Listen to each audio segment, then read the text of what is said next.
from Dr. Anand. So what is the use of CRLF2 marker in ALL antibody panel? Okay. Now, as I said you, they are like certain markers can give you an idea about. Anand, are you there? Yes, sir. Yeah, perfect. The participants who want to ask questions can unmute themselves. Okay. Fine. So I'm muting everyone for avoiding disturbance.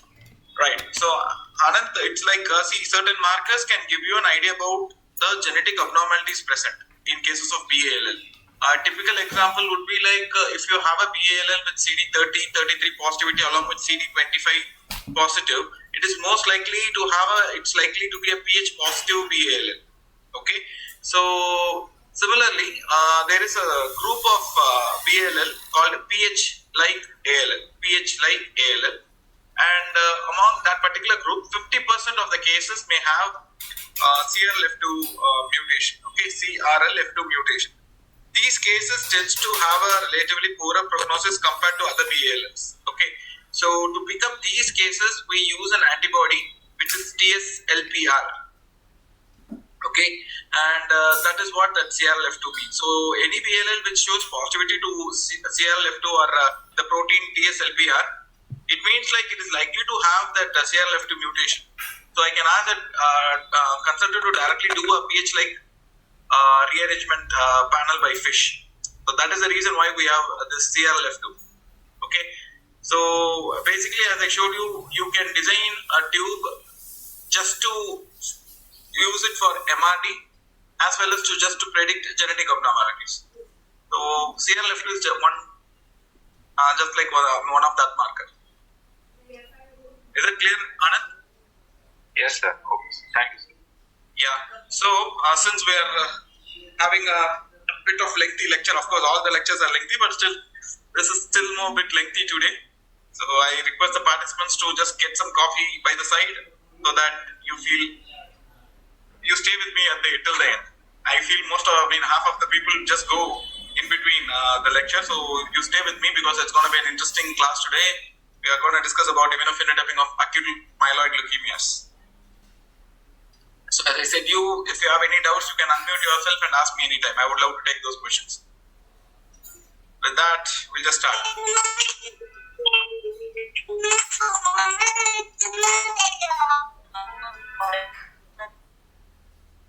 Okay, right. So acute myeloid leukemias. So I'm not going to cover much of theory here, and I'll also move the slides which we have already covered. Okay. So because I need to move a bit faster because there will be a repetition of slides what we saw in the last two classes. So I just may be moving a bit faster when those slides comes. Okay. So acute myeloid leukemia, as you all know, it's characterized by clonal expansion of immature cells, mostly committed to the myeloid cell line in the peripheral blood and bone marrow, resulting in ineffective hematopoiesis and bone marrow failure. So you have the blast, and when there is a mutation, what happens? The immature cells starts to proliferate, and they also have a mutation because of which it is not able to differentiate into mature cells. So two things happens as in any acute leukemia, as we discussed. So whenever there is a mutation, there is a increased proliferation and also a block in the differentiation, and that leads to proliferation of immature cells, which is occupying the entire marrow, whereas the other normal lineages will be suppressed, giving the symptoms. Okay, and that is how leukemia presents. So you have anemia, thrombocytopenia, and leukocytosis because the excessive blast will hamper normal hematopoiesis happening in the marrow because the other normal lineages get suppressed because of the expanding blast. Okay, so now this is the myelopoiesis. As you know, this is the stem cell which gives two lineages. One is the common myeloid progenitor and the other is the common lymphoid progenitor. The common myeloid progenitor is the one which gives you all the cells except the lymphocytes. Okay, so that is what thing with acute myeloid leukemias are because it's very heterogeneous, because the myeloid progenitors differentiates into multiple pathways. Okay, if you see, it gives rise to myeloid blast. The myeloid blast will give rise to all the myeloid cells like basophils, neutrophils, eosinophils, monocytes. It also gives rise to erythroblast, which gives red cells, megakaryoblast gives platelets. So when you have a problem with the myeloid progenitors, except lymphocytes, all other lineages are affected. Okay, so the differentiating pathways are so heterogeneous, and that's why diagnosing acute myeloid leukemia is also a bit relatively difficult, especially during your MRD detection, because the myeloid cell line has multiple differentiating pathways, and you have a difficulty in differentiating which is normal and which is abnormal. Okay, so this is a complete myelopoiesis. So you have leukemias arising from any of these lineages. When you have a mutation in this particular lineage, you have megakaryocytic leukemia. When you have a mutation in the proerythroblast, you get M6, which is erythroid leukemia, acute erythroid leukemias, and you know this, right? So whenever you have a mutation in the promyelocyte, you have APML, and similarly, when you have a mutation in the monocytic or monoblastic region, you get M5. So based on the differentiation mutation arising at which particular lineage, you get the leukemias of that particular thing, and that's what FAB classification is all about.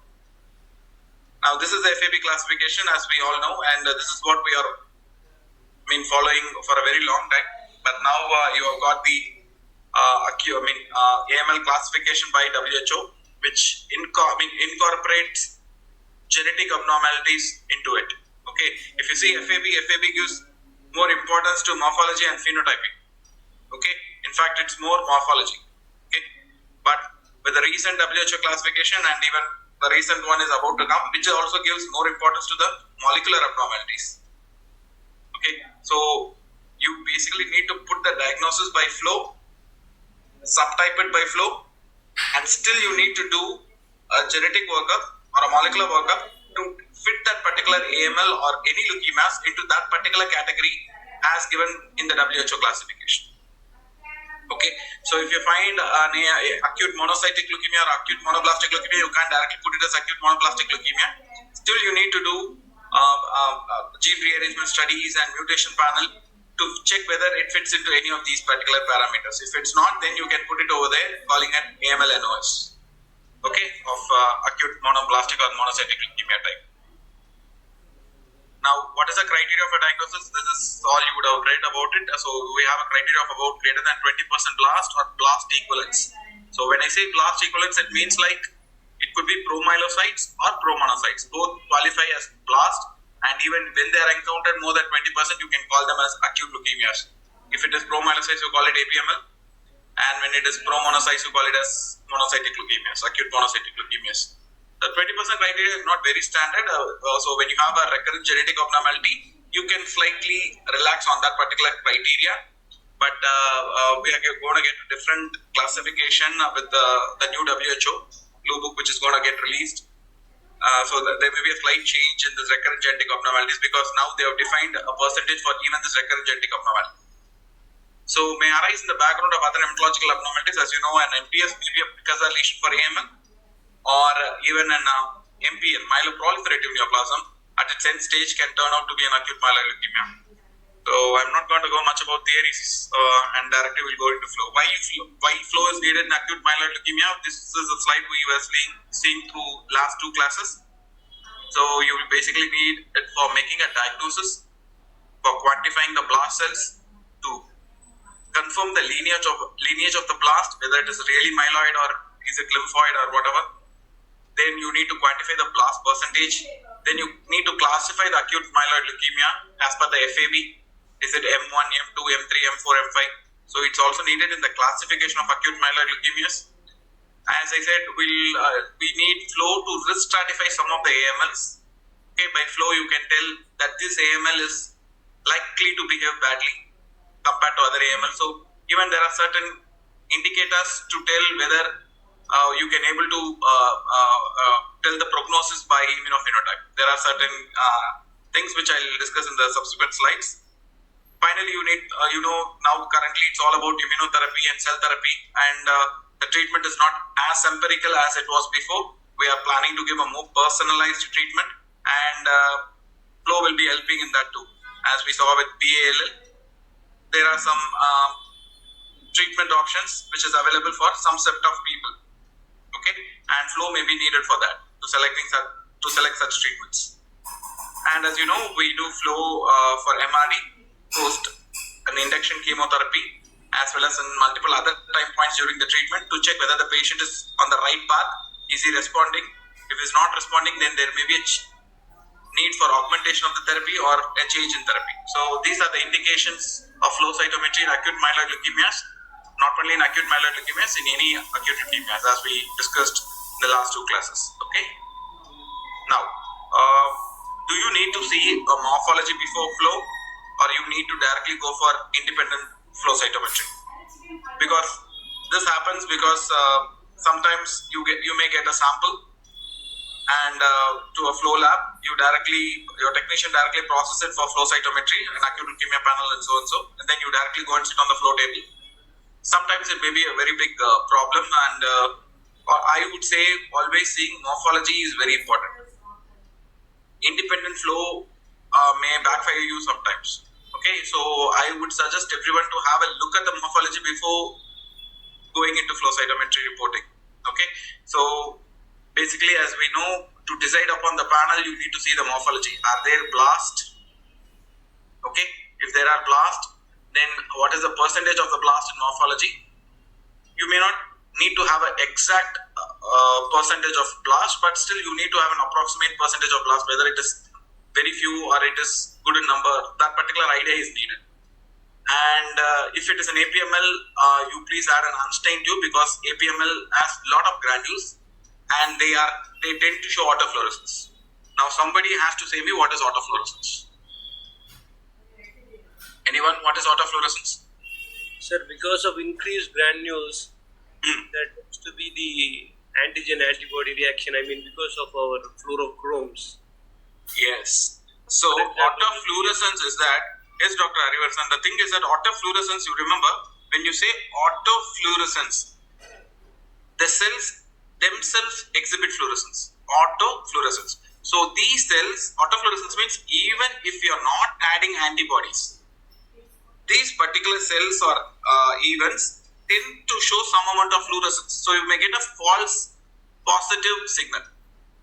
Okay, normally when you get a signal, when you add antibodies only, you will get signal.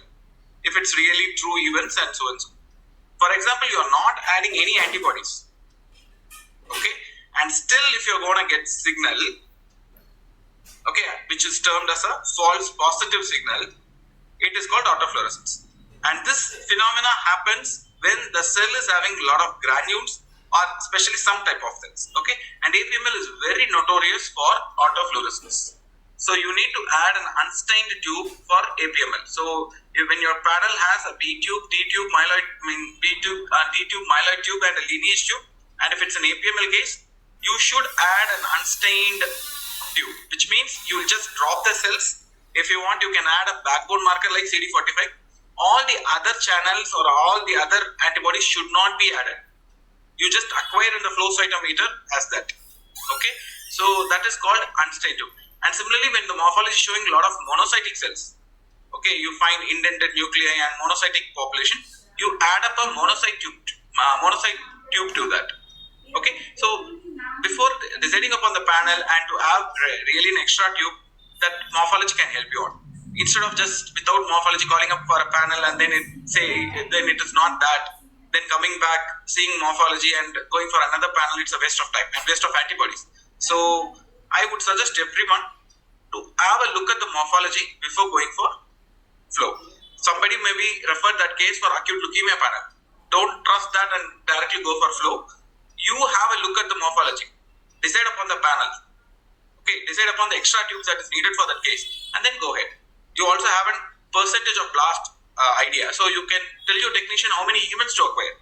Say if the blasts are good in number, okay, it's around 30%, 40%, then you can ask him to acquire 50,000 or 1 lakh events. That would be sufficient to do phenotyping. Say for example, if the blast is just, it may be a case of MDS where the blast is around some 5-7%, then you can ask him to acquire a much more higher events. Say for example, 2 lakhs, 3 lakhs, whatever, or even a million cells. Then you can find a better cluster of population, the blast population. So always have an idea about the morphology before going into flow. Okay, morphology also gives some clues in AMLs. Okay, morphology can give some clues on genetic abnormalities and the phenotype. A classic example is APML. APML is a diagnosis by morphology. A good morphologist hits APML headshot. He does not need flow or he does not need anything. Okay, so APML is a very good example because APML, if you do the diagnosis by morphology, I can anticipate what is the flow pattern, immunophenotypic pattern, and I can also anticipate what is the genetic abnormality that is going to come out. Okay, similarly 821. AML with 821 has a typical morphological findings. It has a splinter-like OR rod, very thin OR rod. It has a perinuclear halo. It has pseudo-Chidiac-Higashi granules. So when I find this morphology in the marrow, then I'm likely to have this AML as 821. Okay, and similarly when I find nuclear, I'll show you the image, next image. Okay, and this one I said you. So how many you will stop here also depends upon the percentage of blast in the morphology. If you find very less number of blast, ask your technician to acquire a larger number of units. Okay, and this is what I was saying you. Now you see, if you find this type of blast, which is like a fish mouth or a nuclear cupping, what they call nuclear cupping, some of you know. See, if you find this is likely to be an AML with NPM1 mutation. Okay, AML with NPM1 mutation, or it can have sometimes FLT3 also. So, okay, so when you find a blast with this nuclear cupping or a fish mouth appearance, these cases of AML is likely to have a genetic abnormality. Okay, and when I find this, I would definitely say my technician, like, see, now this case will come HLA-DR negative. Before that, he used to come and be like, he comes and says, sir, how did you say that? Really, that case is HLA-DR negative. Because we know that morphology can give you an evidence of a flow, give you a clue on phenotype and also a clue on what is the likely genetic abnormality which may come out.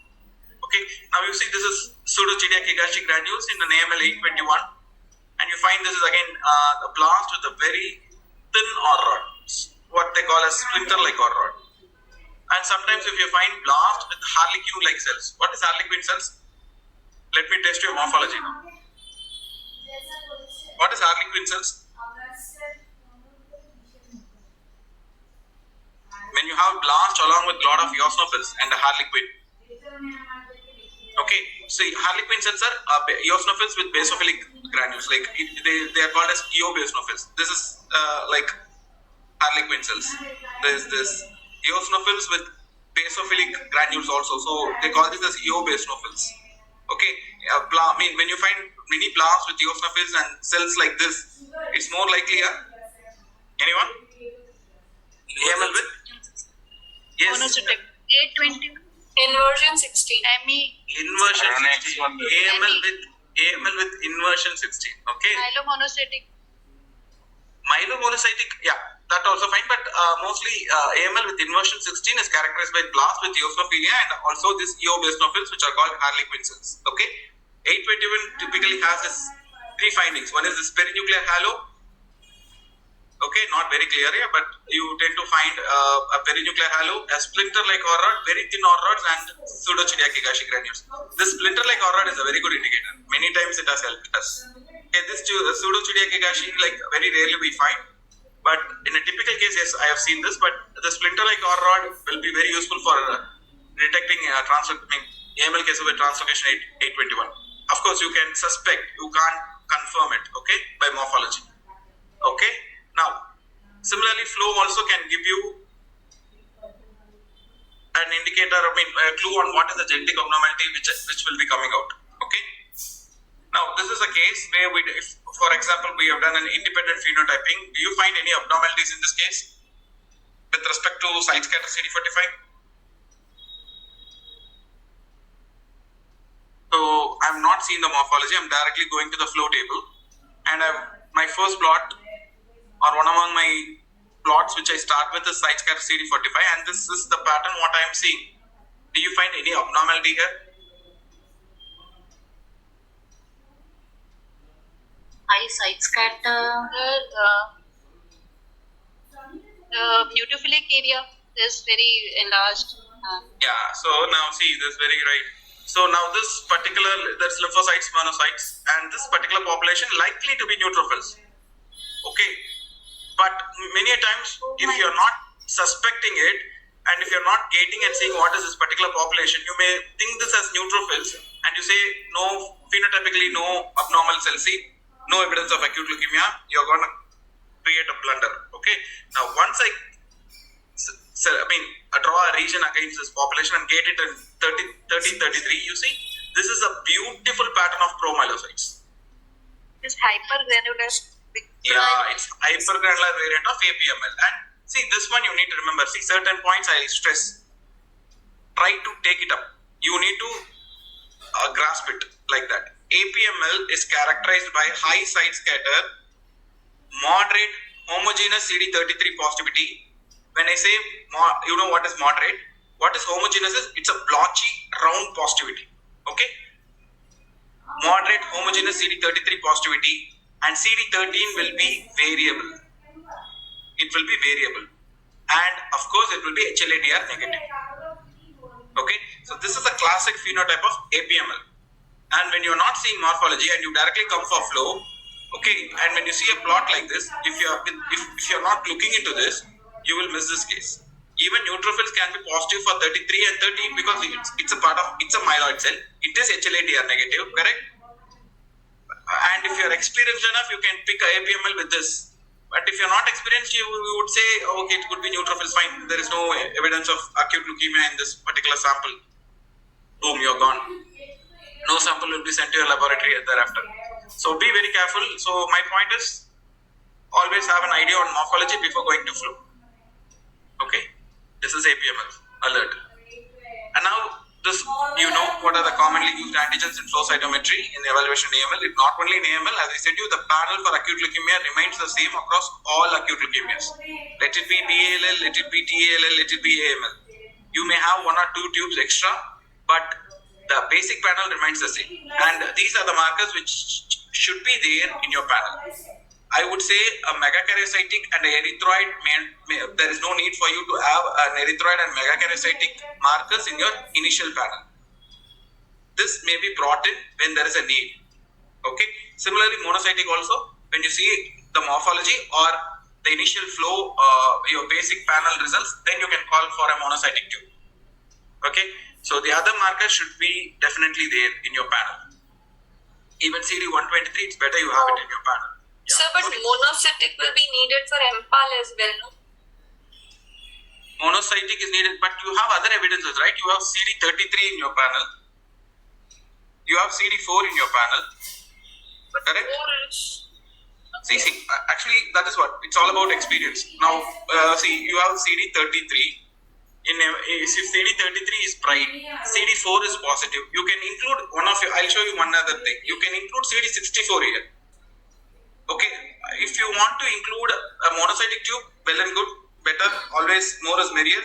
But what I would do is, I would keep 64 alone in this particular myeloid tube, and I feel 33, CD64, CD4 would do. And your 45 location also will give you an idea. That is fair enough. It's no point of adding 14 for every case or 36 in every case. And if you suspect, you have the luxury to add one more tube. So that's my point. Yeah. To begin with, if you want, you can have. See, it's always better to have a empirical panel than a very stringent panel. See, even erythroid megakaryocytic, definitely you need not have it in your basic panel. When there is a need, I'll tell you when to add those tubes. Okay, where during our slides, I'll tell you what are the evidences which will tell you when to call up for which all tubes and which all markers. Now, remember, other lineage associated markers are apparently expressed in blast. You know this. And that's there the point comes, what is the difference between a lineage marker and a lineage assignment marker. We have discussed much about this in the last 2 lectures, last 3 lectures. So, today's hero is myeloid. So, remember, MPO is the lineage. So, one doubt, HLA-DR can be considered as an immature marker in myeloid. You cannot. Immature marker, see, in myeloid, HLA-DR. Monocytes are HLA-DR positive. You want to consider them as immature? Okay, sir. I'll let you, sir. In that progenitor panel, HLA-DR was there. Here, this one. Where is the panel? Which panel you are calling about? Yeah, this progenitor. No, don't take this. 34 and 117. Okay, these two are indirect thing. You don't take this. Okay, 34 and 117 is the progenitor cell, progenitor population identification. But 38 and HLA-DR is not See, the 38 in HLA-DR is something like it is a useful marker, very useful marker, but you cannot commit it to any lineage at all. It is used in acute leukemia phenotyping, but you cannot put it across to any lineage. In any leukemias, 38 in HLA-DR is very important. So, point is HLA-DR is not you cannot directly call them as immature myeloid marker. No, even 38 you cannot call it as immature marker. It can be positive, okay, likely to be positive in blast, okay, but say HLA-DR, again, it can be negative in some of the AMLs which I'll be discussing on, and similarly 38 can be negative in some of the AMLs. So no is the answer, okay. So this one, so MPO is a lineage specific marker for myeloid. So if you want to call AML, something from M1 to M5, MPO should be positive. Okay, and if it is not, if it's a monocytic differentiation, and if it is likely, say for example, if it's M5, that is monoblastic leukemia, M5A to be specific. So M5 has two types, right? M5A and M5B. And if it's monoblastic leukemia, then MPO may not be there. In that case, your monocytic markers will come into play, and at least two of them should be positive. So NSE, which is a cytochemistry basically, 11C1464 lysozyme. I would also include, this is the one which is given in the WHO book. Okay, so at least two of them should be positive. But you can also have 33 as 33, CD36 also. Okay, that is also more of a monocytic marker. But remember, none of these, except 14, none of these markers are very specific to monocytes. 11C can come in neutrophils. Okay, 64 can come in myeloid cells. 36 can come in erythroids. Mix. Okay, so you need to have an idea. CD4 again, it's a monocytic marker, but it is not only specific to monocytes. Clear? Any doubts? Right. So that's the difference between a lineage specific marker and lineage markers, as we discussed. Now, so when I'm saying that MPO is a lineage specific marker, that is, if you want to call an acute myeloid leukemia by flow, MPO should be positive, but there are certain exceptions to this. First is AML M0, which is an AML with minimal differentiation or very minimal differentiation. So it's an AML which has not differentiated to have that MPO in it. Okay, so it is something just from undifferentiated leukemia. It has just started to differentiate towards myeloid, but it has not acquired myeloperoxidase into it. So that is AML with minimal differentiation. That can be MPO negative. As I said, M5A, that is monoblastic leukemia. Okay, so there is an error here. Just ignore this. Okay, it's monoblastic leukemia where it is positive to monocytic markers and stem cell marker, and it can be MPO negative. So M5A is second. Third is, as I discussed, erythroid leukemia and megakaryocytic leukemia. Okay, so these leukemias, these acute myeloid leukemia may not show MPO positivity. Though I am telling you MPO is a lineage specific marker, certain AMLs may not show MPO positivity, still they are AMLs. Okay. Now the minimum markers for acute leukemia, this we already discussed. So this should be your basic markers. Okay, and this is an add-on markers. Okay, I'll show the other panels, which are better panels, which we have. So all acute leukemias have a common panel. So it's not like a panel for BALL, a panel for TALL, and a different panel for AML. All has same panel. That makes your job easier. Okay, now this is how I use and I approach. Now you have a panel encompassing all these markers. Okay, there are much more markers, but I'm telling in the context of an AML. Okay, now you have the immaturity marker CD34117. You have a backbone marker which is CD45. You have a lineage specific marker which is cytoplasmic MPO. Of course, your panel has other lineage specific marker also. Now I'm just telling you the marker specific or related to AML. Okay, so your lineage specific tube also has cyto CD3. It also has other B cell markers like cyto79A and even other B cell markers, everything. Okay, and myeloid associated markers like 13, 33, 15 and 64. 64 I would suggest you to use in your regular panels, or the basic acute leukemia panel. Okay, as we discussed, it can give you an idea on the monocytic differentiation. Okay, now of course you have other B and T markers also in the other tubes. Okay, now how do you use this? CD34 and 117 can give you an idea about the immature myeloid cells, basically the myeloid blast and promyelocytes. Okay, then you have CD45, which can help you to see the blast region.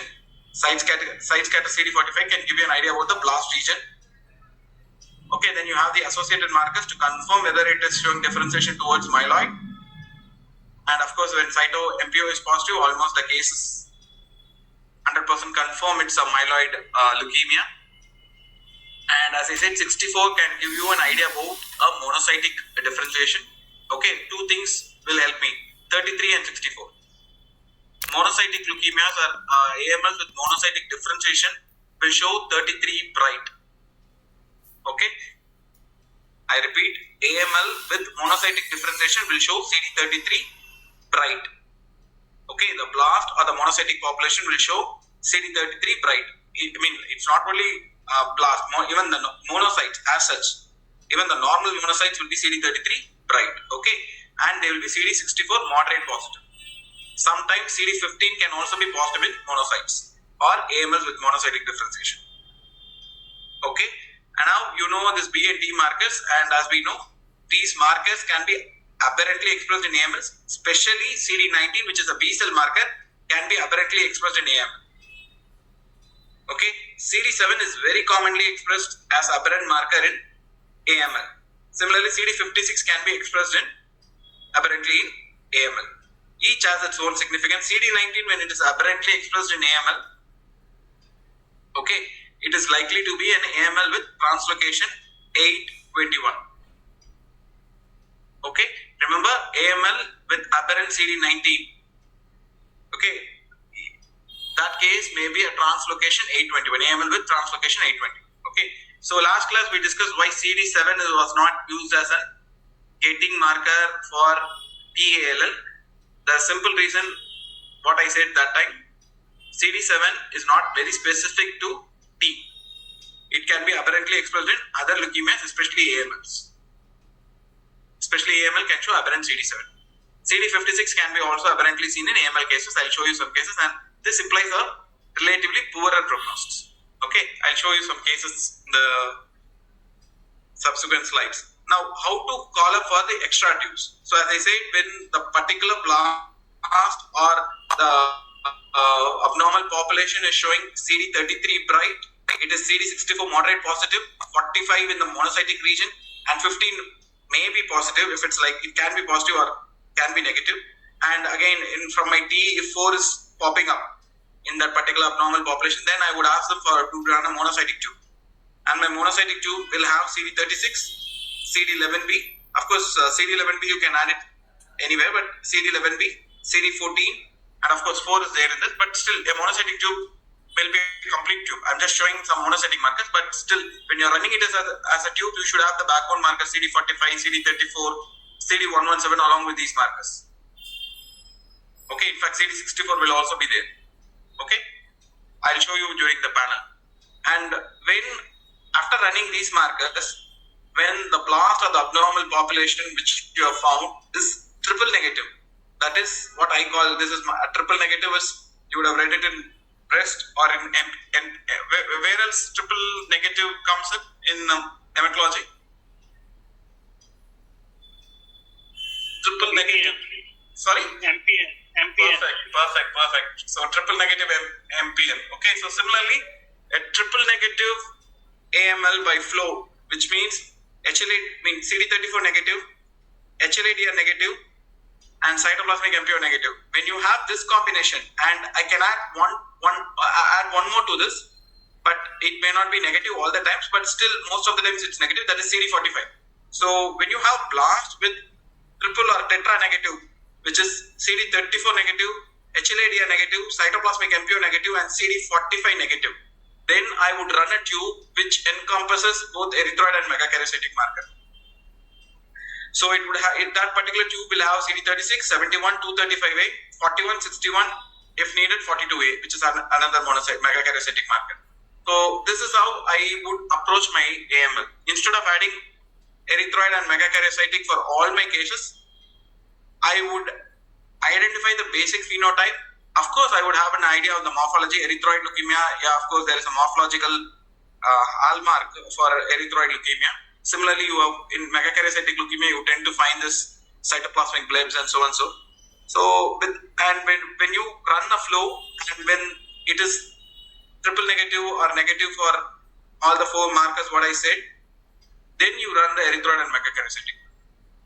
So in that way, you can, and you know what, erythroid, I've seen just 2 cases of erythroid leukemia in the last 5 years of practice what I'm doing with flow. Okay, it is that rare. Even megakaryocytic is rare. It's not that common as other AMLs like M2 or M3 or M4, okay, or M5. So it's rare. So you need not have your megakaryocyte and erythroid markers upfront in your basic panel. That's all about wasting your antibodies. Okay, monocyte, it's up to you to decide. If you are well experienced and you have the ability to pick up monocytic differentiation by 33, 64, CD4, 45, I would say you can keep that as an add-on tube when needed. Of course, you are also going to have a look at the morphology, and I normally don't use it because I know when to add it up. But if you want to be safe, you can keep the monocytic tube along with your basic as a part of your basic panel also. Right? Any doubts with this? Sir, erythroid and megakaryocyte, we have only one marker each. Sorry, come again.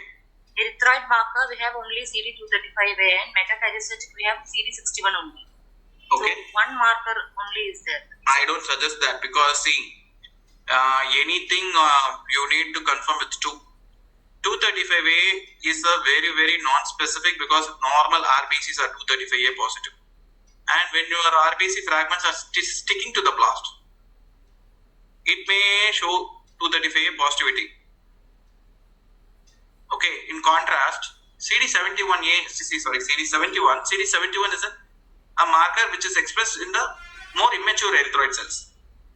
And 71 positivity has more sensitivity and specificity compared to 235A. The simple reason because red cells, normal red cells, can show 235A.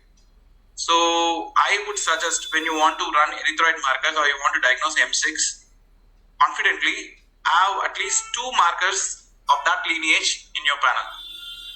Similarly, megakaryocyte, I would suggest you to have 41, 61 or 42A and 61. Simple one mark, because see again platelets, these markers can be positive in platelets, and this platelet can stick onto the blast surface, and when you're staining it, it can show non-specific positivity. That is the reason why when you want to run a megakaryocytic markers, you need to do an intracytoplasmic staining. If you read the books, they would say do an intracytoplasmic staining for megakaryocytic markers because surface some platelets may be there which can give you a non-specific or a false positivity. So the answer to your question is, I would suggest you to add 2 markers. 235A is a very non-specific marker for erythroid because normal RBCs can be positive. So 2 markers for one particular erythroid and 2 markers for megakaryocyte is advised. Okay, sir, if we are choosing one marker because we don't get erythroid, so never do phenotyping on compromise. Okay. So, sir, instead of 235A, only CD71? You're back-ending. No, I would suggest you to use both. If you ask the question this way, I can answer this way. Compared to 235A, 71 is better. But I will not say using CD71 is sufficient. I will not say that. You don't document like that. I would say using 71 compared to 235A is better. Okay, take it in that way. Right? What okay, about CD36? CD36 is positive in many things. It is positive in monocytic differentiation. AMLs with monocytic differentiations will show CD36 positivity. Okay? It can be positive in megakaryocytic. It can be positive in erythroid. Okay. If it is positive in 71 and 36 are positive then? Again, see, the problem is 36 is for both. Megakaryocytic, see, the megakaryocytic and erythroids both will be 34, DR, MPO, and even 45 can be negative. And when you're coming with, see, now if you have an idea about morphology and you want to go ahead, it's fine. But if you want to have your report perfect and with all markers covered, yeah, if 36 is positive, again, it does not differentiate between erythroid and megakaryocytic. Both will be positive for 36. Okay. Now again, you are landing up with only one marker. Now CD71 is positive, and morphologically, you have seen it's more looking like erythroid. You find a lot of pro-erythroblast throughout the marrow. Yeah, and then you can call it as M6. Then you can frame your report saying like immunophenotype with correlation with morphology. Morphology is suggestive of something like that, or morphology is consistent with. But only one marker, I've not used that. So it's up to you. See, then morphology has to be brought into the picture to give a diagnosis. Any other doubts? There was one doubt in the chat box. Consider E-catherine on IHC. See, I'm talking about strict flow. I'm a strict flow guy. So E-catherine, yeah, correct. Yeah, you can do that. Yes, of course you can do that. But what would be the flow diagnosis then? You would call that as AML.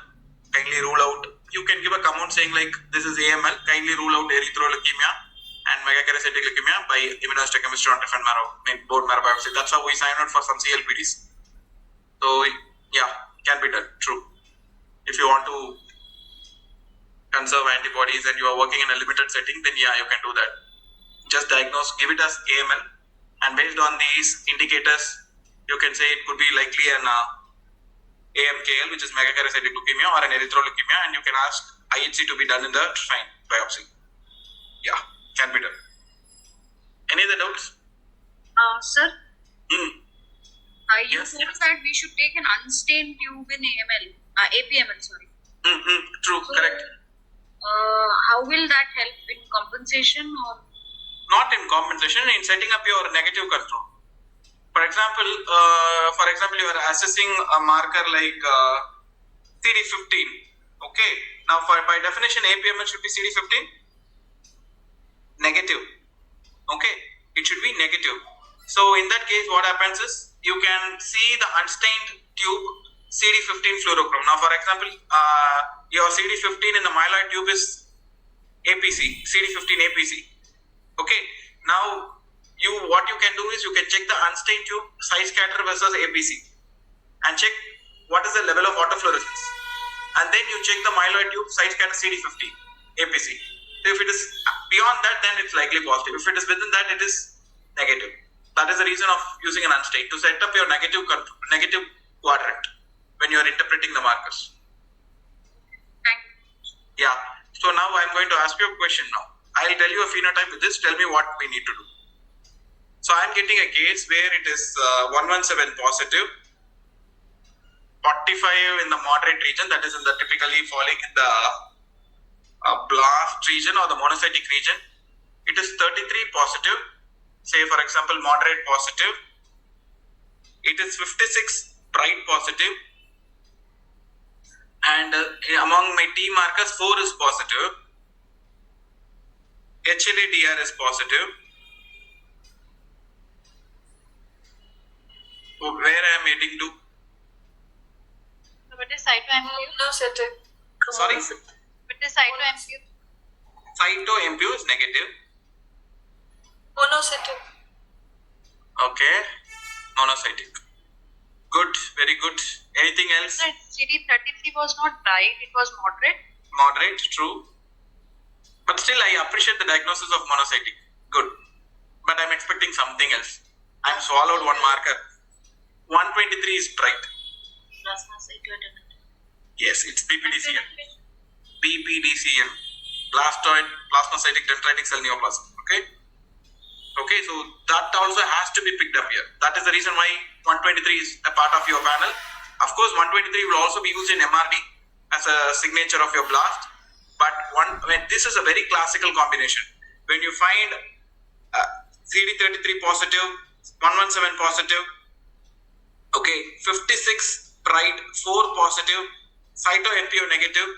Okay, and it is negative for monocytic markers and bright 1, 2, 3. Remember, it is BPDCN. Remember, it's BPDCN, and you need to run some other extra markers like see if you have those markers. If you don't have those markers, fine. If you have those markers, run CD45RA 304 if needed. Okay, to confirm the case. Okay, so that is BPDCN. Okay, so you need to have an idea because these markers will give you an idea about where the blast is moving towards or what is the diagnosis all about. So you should see it in 360 degree. Don't think about AML. No, you need to interpret the markers as in toto. You should not interpret with a very closed eyes. Okay, so that's about BPDCN. So that you need to have that also. Morphology, is there anything Sorry? peculiar? Morphology, is there anything peculiar? For BPDCN? Yeah, you will have that plasmacytoid appearance. You will have blast with plasmacytoid appearance. We have seen some 3 or 4 cases. Of course, once it happened like we had a case where the blast were all showing plasmacytoid appearance. We thought it to be like an immature plasma cell or something, and we went it with myeloma tube. My JC asked for a myeloma tube. In myeloma tube, 38 is not bright because myeloma cells will be 38 bright. There, the 38 was not bright, but 56 was popping up. 56 was positive. Then the case came to us. Then I went and saw. Then it struck like it could be BPDCN. Then we asked for the other regular acute leukemia tube, and it was diagnosed to be BPDCN. So you need to have an idea about that too. Okay. Right. So this is the panels, and I've already discussed in the previous lecture. So this unstained is basically to have for APML, just to check autofluorescence, and these tubes it will be run regularly, and based on the results of these tube, you can add up the other tubes. This is monocytic tube. And even megakaryocytic erythroid tube I have not shown because it's very rare, but still you can add up. It's not that particular. You need to club up both these markers along with the backbone marker. Simple. Okay. And this is again I showed you.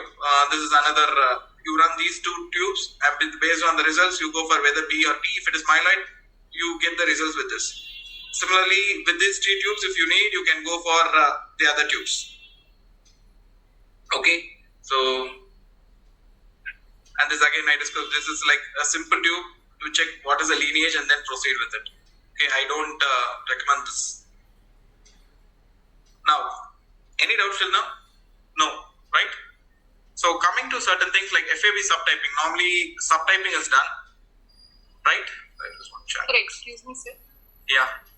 Sir, how marker-wise the differentiation between myeloma cells and plasma dendritic blast? Like 33 will be negative in myeloma, no, sir? Correct. Other markers, sir, like all will be negative except 56 will be. See, myeloma 38 is bright, 138 will be positive. Yes, sir.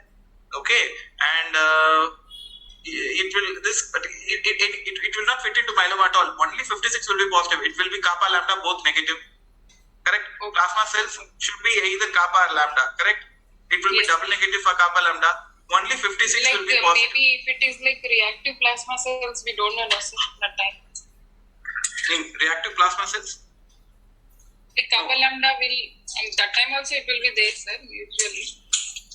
No, but the population, see, by morphology you are seeing a population and you expect that percentage in flow, right? So how Yes, does reactive plasma cells it will not interfere. You know what is the load of the disease. Yes. So you with that 56 will help you, and when you get the 56, if it is myeloma, it should either be kappa lambda, either kappa or lambda, correct? Or lambda, yes. Yeah, so if it is falling in the double negative region, and first gating marker for myeloma is 38, CD38, it should be bright. This case will not be 38 bright. So in Like that way, rare cases of myeloma is also doubly negative, maybe they're like both negative or not there. we are talking about 1956 common are cases. negative. You Yes, are talking yes. about non-secretory myelomas, which is very, very, very, Very rare. rare. Right. Let's discuss about common cases. And even if it is a non-secretory myeloma, 38 should be bright. So if it is a rare case, it should vary in only one. It will escape from one of your checkpoints. The other checkpoint it will be caught. Yeah. Okay, so thank you so much. Yeah. And one more question: CD64 expression in BPDCL. It could be positive, but not up to the level of monocytes. It could be dim positive. Of course, but I don't give much importance to CD64 in differentiating. When it comes to differentiating between monocytic leukemia and BPDCL, one point which was rightly said is BPDCLs can be mimicking, monocytic leukemia can mimic like BPDCLs. They can show CD56, they can show CD4. Okay, and many times those monocytic leukemia we do this CD123 and other BPDCL markers, and CD123 will be dim in monocytic leukemias, whereas in BPDCL it will be bright. Okay, and you can use other markers if you have, say for example 304, 303 or CD45RA. You can use those markers to still confirm whether it's mono, and of course your MPO will be positive in monocytic leukemia. Monocytic leukemia, the MPO negativity is rare. Okay, that way we can pick it up. Okay, today's class has gone for a long time, I suppose. We are moving a bit slow. Fine, thanks. Anyway, So we will do it in 2 classes. It is like we'll do it in the great year. Already I'm tightly packed. We'll try how long this can go. Let's see. Okay, so now FAB typing, doing FAB subtyping. Sometimes what happens is they'll send you the peripheral blood and they'll ask you, once you diagnose, the blast may be around 30-40% or 20-30%, and they'll ask you what is the type. You can give a diagnosis of AML by peripheral blood, but don't comment on FAB type, is my point. Because if it is M3, if it is M5A or M6, M7, yes, you can give a diagnosis by peripheral blood. What I mean to say is peripheral blood shows promyelocytes, and your flow is also showing that, yes, you can comment as acute myeloid leukemia, M3 of FAB. Similarly, if it is monoblastic leukemia or monocytic leukemia, M5, you can comment on peripheral blood. M6, M7 you can do. But AML, M2 and M4 never comment on peripheral blood, always comment with marrow. Why I'll tell you is, like, I'll give you an example. Now, AML, you have blast in the peripheral blood and you have some monocytes.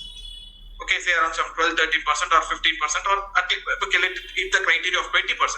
You give a diagnosis of M4. Marrow has been subsequently done, and when the marrow comes, you see there are sheets of blast in the marrow, and there is no monocytic population in the marrow. Now, from M4, you have to again change your FAB subtyping, right? So that is one. Second, it's vice versa. You find predominant blast in the peripheral blood, okay, and when you do a marrow, you find the blast are differentiating towards monocytes. Now you need to, again, by peripheral blood, if you have called it as M2, again putting it back to M4 may not look good. So when you are doing phenotyping in peripheral blood, call it as acute myeloid leukemia when it is not, if it is not M3, M5, M6 or M7. Don't try to give this subtyping. When you are doing in marrow, yes, you can. Okay, so that is one point what I learned. And similarly, CMML versus AML with monocytic differentiation is sometimes very difficult when you are doing in the marrow. Peripheral blood. Peripheral blood showing a blast of around 13%, and monocytes is around 26%. Now, what would you call? You are doing flow in peripheral blood. Okay, and blast is 13%, monocytes are around 22%. Anyone? What do you want to give the diagnosis as? And of course, it's matching with your morphology.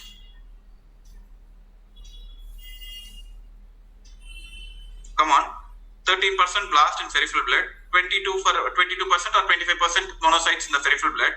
That is your flow quantification, and it's matching with your morphology. What do you want to give the diagnosis as? Advise marrow to check blast percentage there only. Perfect. So when you're doing it, sir, sorry, someone came up with some other answer. Okay, so that is how I would say, because just give a peripheral blood immunophenotypic shows so much percentage of blast with so much percentage of monocytes. Suggest bone marrow. Okay, because if you're calling it as CMML and once marrow is done, marrow sheets of blast are beyond 20%, again your CMML diagnosis is wrong. Don't say dysplasia as a criteria, because dysplasia can be seen in AML also.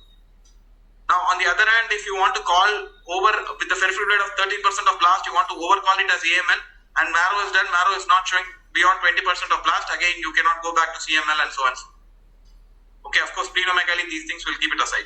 So again, when doing and subtyping in peripheral blood, you need to be very careful, especially in AMLs.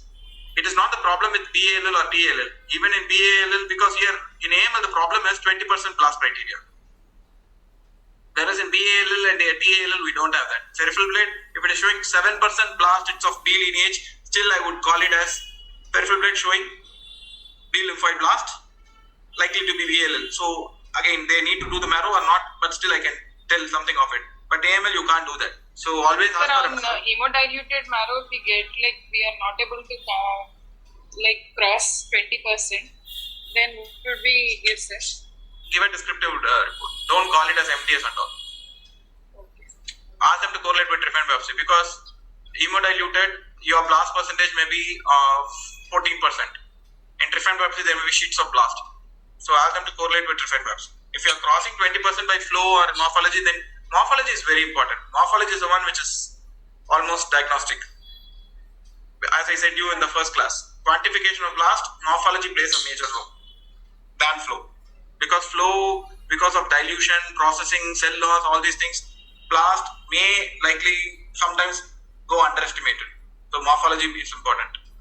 Okay, now coming to granulocyte maturation, if you see the granulocyte maturation, as we saw with B and T, CD45 will be dim in the earlier phase and then it picks up.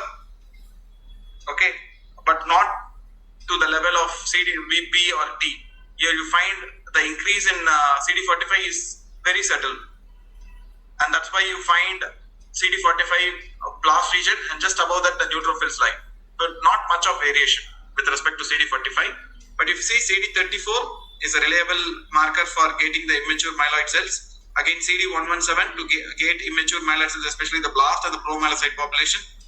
Okay, so these two are the more reliable markers to gate your immature myeloid population. Okay, so after this all mature markers comes into play, and this is very important when you are doing an MRD analysis to see the maturation patterns, which is very tough. Okay, so I would say CD45, 34 and 117 will help you to select the immature myeloid population, and this is how the antigens modulate as the cell matures. So when you have immature blast, what are the markers which are positive? So if you take CD33, okay, it is moderate, then it dips down, then it dips as the cell gets mature. So similarly, if you find HLA-DR, only in the blast phase it is expressed, and then as the matures it drops down. After that it becomes more negative. Okay, so this is HLA-DR. Okay, only in the blast it will be positive. Once the cell goes to the promyelocyte stage, HLA-DR is negative. Similarly, in the blast, CD15 is negative, and once it goes to the promyelocyte stage, CD15 is expressed thereafter. Okay, so these things are very important. And similarly, 117, you see, 117, it is positive from the blast till the promyelocyte stage. After that, 117 is lost. It is not there. 34 only in the blast. Even as the cell myeloid blast, as it matches to promyelocytes, 34 is lost. So this things is very important. This particular graph is very important, and you should know this. Okay, again, this maturation pattern, see, this is quite tough. I don't see, basically, it's showing the maturation pattern from the myeloid blast to the mature neutrophils, and that's how it matures. Okay, we saw about hematogones, right, in marrow, and normal T cell precursors in thymus. Similarly, this is how maturation happens for myeloid cells in the marrow. This is not as easy as B and T. This is very difficult because, as I discussed in the first slide, the differentiation of myeloid cells is very heterogeneous. You find a myeloid stem cell differentiating towards erythroid, differentiating towards megakaryocytes, differentiating to neutrophils, basophils, monocytes, whatnot. Okay, so the divergent differentiation is so high, so these maturation patterns are very difficult to understand. Okay, so again, this is the maturation with 13, 16. This is maturation. This is very helpful in MDS cases because this gets hampered or this gets abnormal in myelodysplastic syndromes. Okay, so that is how MDS is diagnosed when there is no excess blast. Okay, the maturation patterns are affected. Now, in contrast to this beautiful maturation patterns, when you have an abnormal blast population, you see this is called homogeneous positive. That round homogeneous positivity. Okay, you find the blast, there is no maturation patterns, you find a large population is occupying in the blast window, which is moderate CD33 positive. Okay, it is dim CD15 positive, 13 is moderate positive, 34 is negative, 117 is positive. Okay, so when you're finding an immature myeloid population in flow, never expect only CD34 to be positive. It could be CD34 negative and 117 positive. Sir, Or, yeah. sir, what happens? I mean, if you see the CD13 and CD16, you can see sticking onto the x-axis and y-axis. You can see it sticking onto which one? Sorry, come again. Sticking onto the x-axis and y-axis. This is the blast, right? Yes, sir. Do we need to do scaling so that we bring more number of cells? Is that No. The red one is the blast, right? You find a good big population here. The red is the blast, which is positive for CD13 in a moderate fashion. It is negative for 16. Sir, I agree, sir, but on the graph, on the x-axis and CD13 on the y-axis, still there are cells sitting. So I feel there will be more. This one. Here or in the next graph, any graph, sir. You need to say this. You see the population is going inside the scale. Yes, sir. That is because they have used log scale. If you use by exponential scale, it will come up. Okay, sir. Okay, we discussed about this, right, in data analysis. Yes, By sir. exponential scales are so it will come up. That's not a pain. Don't worry about that. Okay, so Sir, I was saying. involvement 16. Sorry? Sorry? Involvement 16. It should be CD include 16. that. No, not needed. If you are doing an MDS panel, you need it. It's more likely a neutrophil marker. Of course, it gets positive in NK cells, but again, neutrophil marker. To see the maturation pattern, 16 is very important. 13, 16, and 11B. In diagnostic, I don't use it. It's up to you. But 16 comes into role when you are doing flow for CMML, which I'll show you in the last slide. Now, okay, so yeah, coming back. So when you are seeing a blast, okay, never expect the blast to show only CD34 positivity, or never expect that the blast will always be CD34 positive. I got one case one pathologist came to me for discussion and said, like, sir, we got a case from so and so hospital and we found a blast in the morphology, sir, but flow I didn't find blast. I said, like, that is not possible. How much was the percentage? She said, like, the percentage was good enough. It was around some 26%. And no chance you should have seen it by flow. Then she showed me the plots. She said, see, sir, 34 is empty. Then if you see the 117 population, there was a good chunk of population. I said, like, what about this? No, sir, but blast should be 34 positive. Now, sir, I said, like, no. Blast can be 34 positive. Most of the times it's positive. But there are cases, many number of cases, which are 34 negative and 117 positive. I'm not talking about APML. Again, other AML cases also can be 117 positive and 34 negative. Okay, we discussed, right, this M6, M7. Similarly, there are some cases where it can be 34 negative, 117 positive.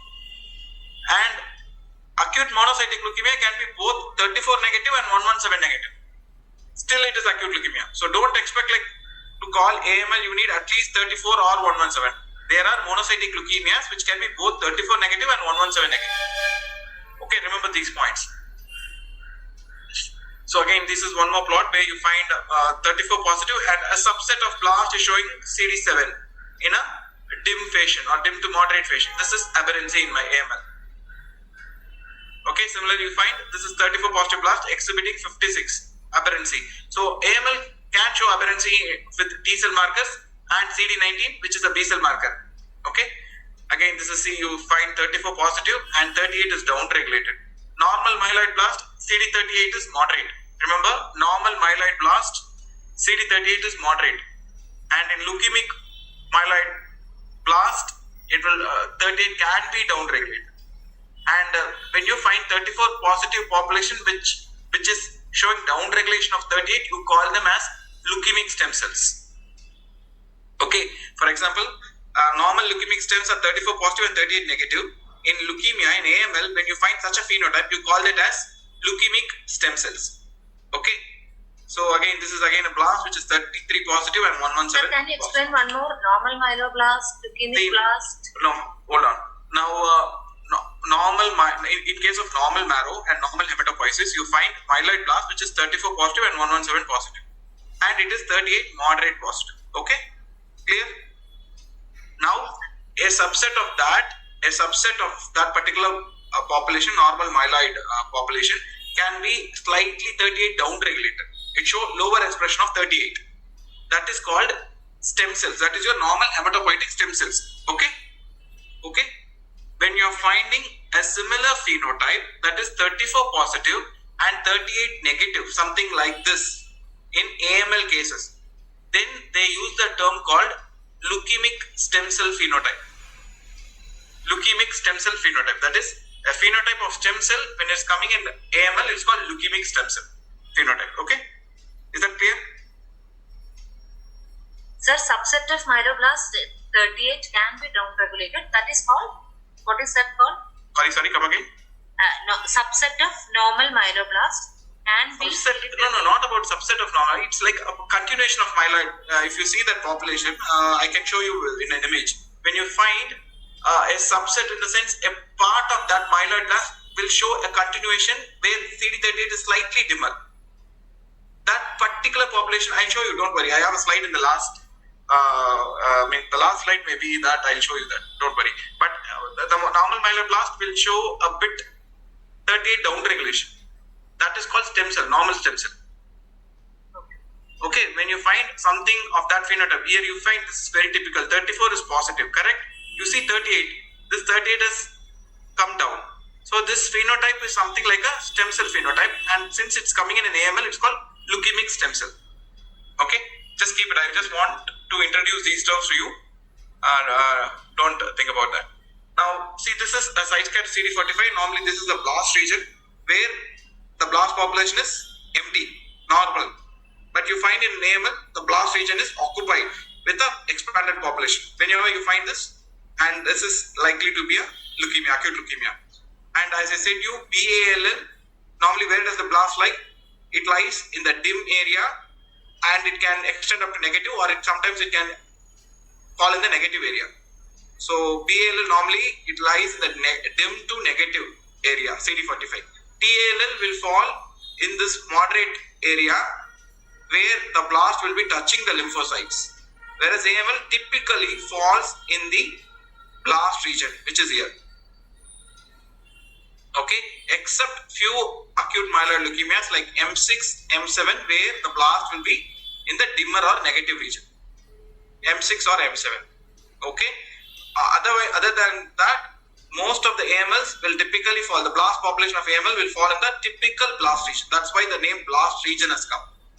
And monocytic leukemia can fall in the monocytic location. Okay, so I'll just show you this, and you know this.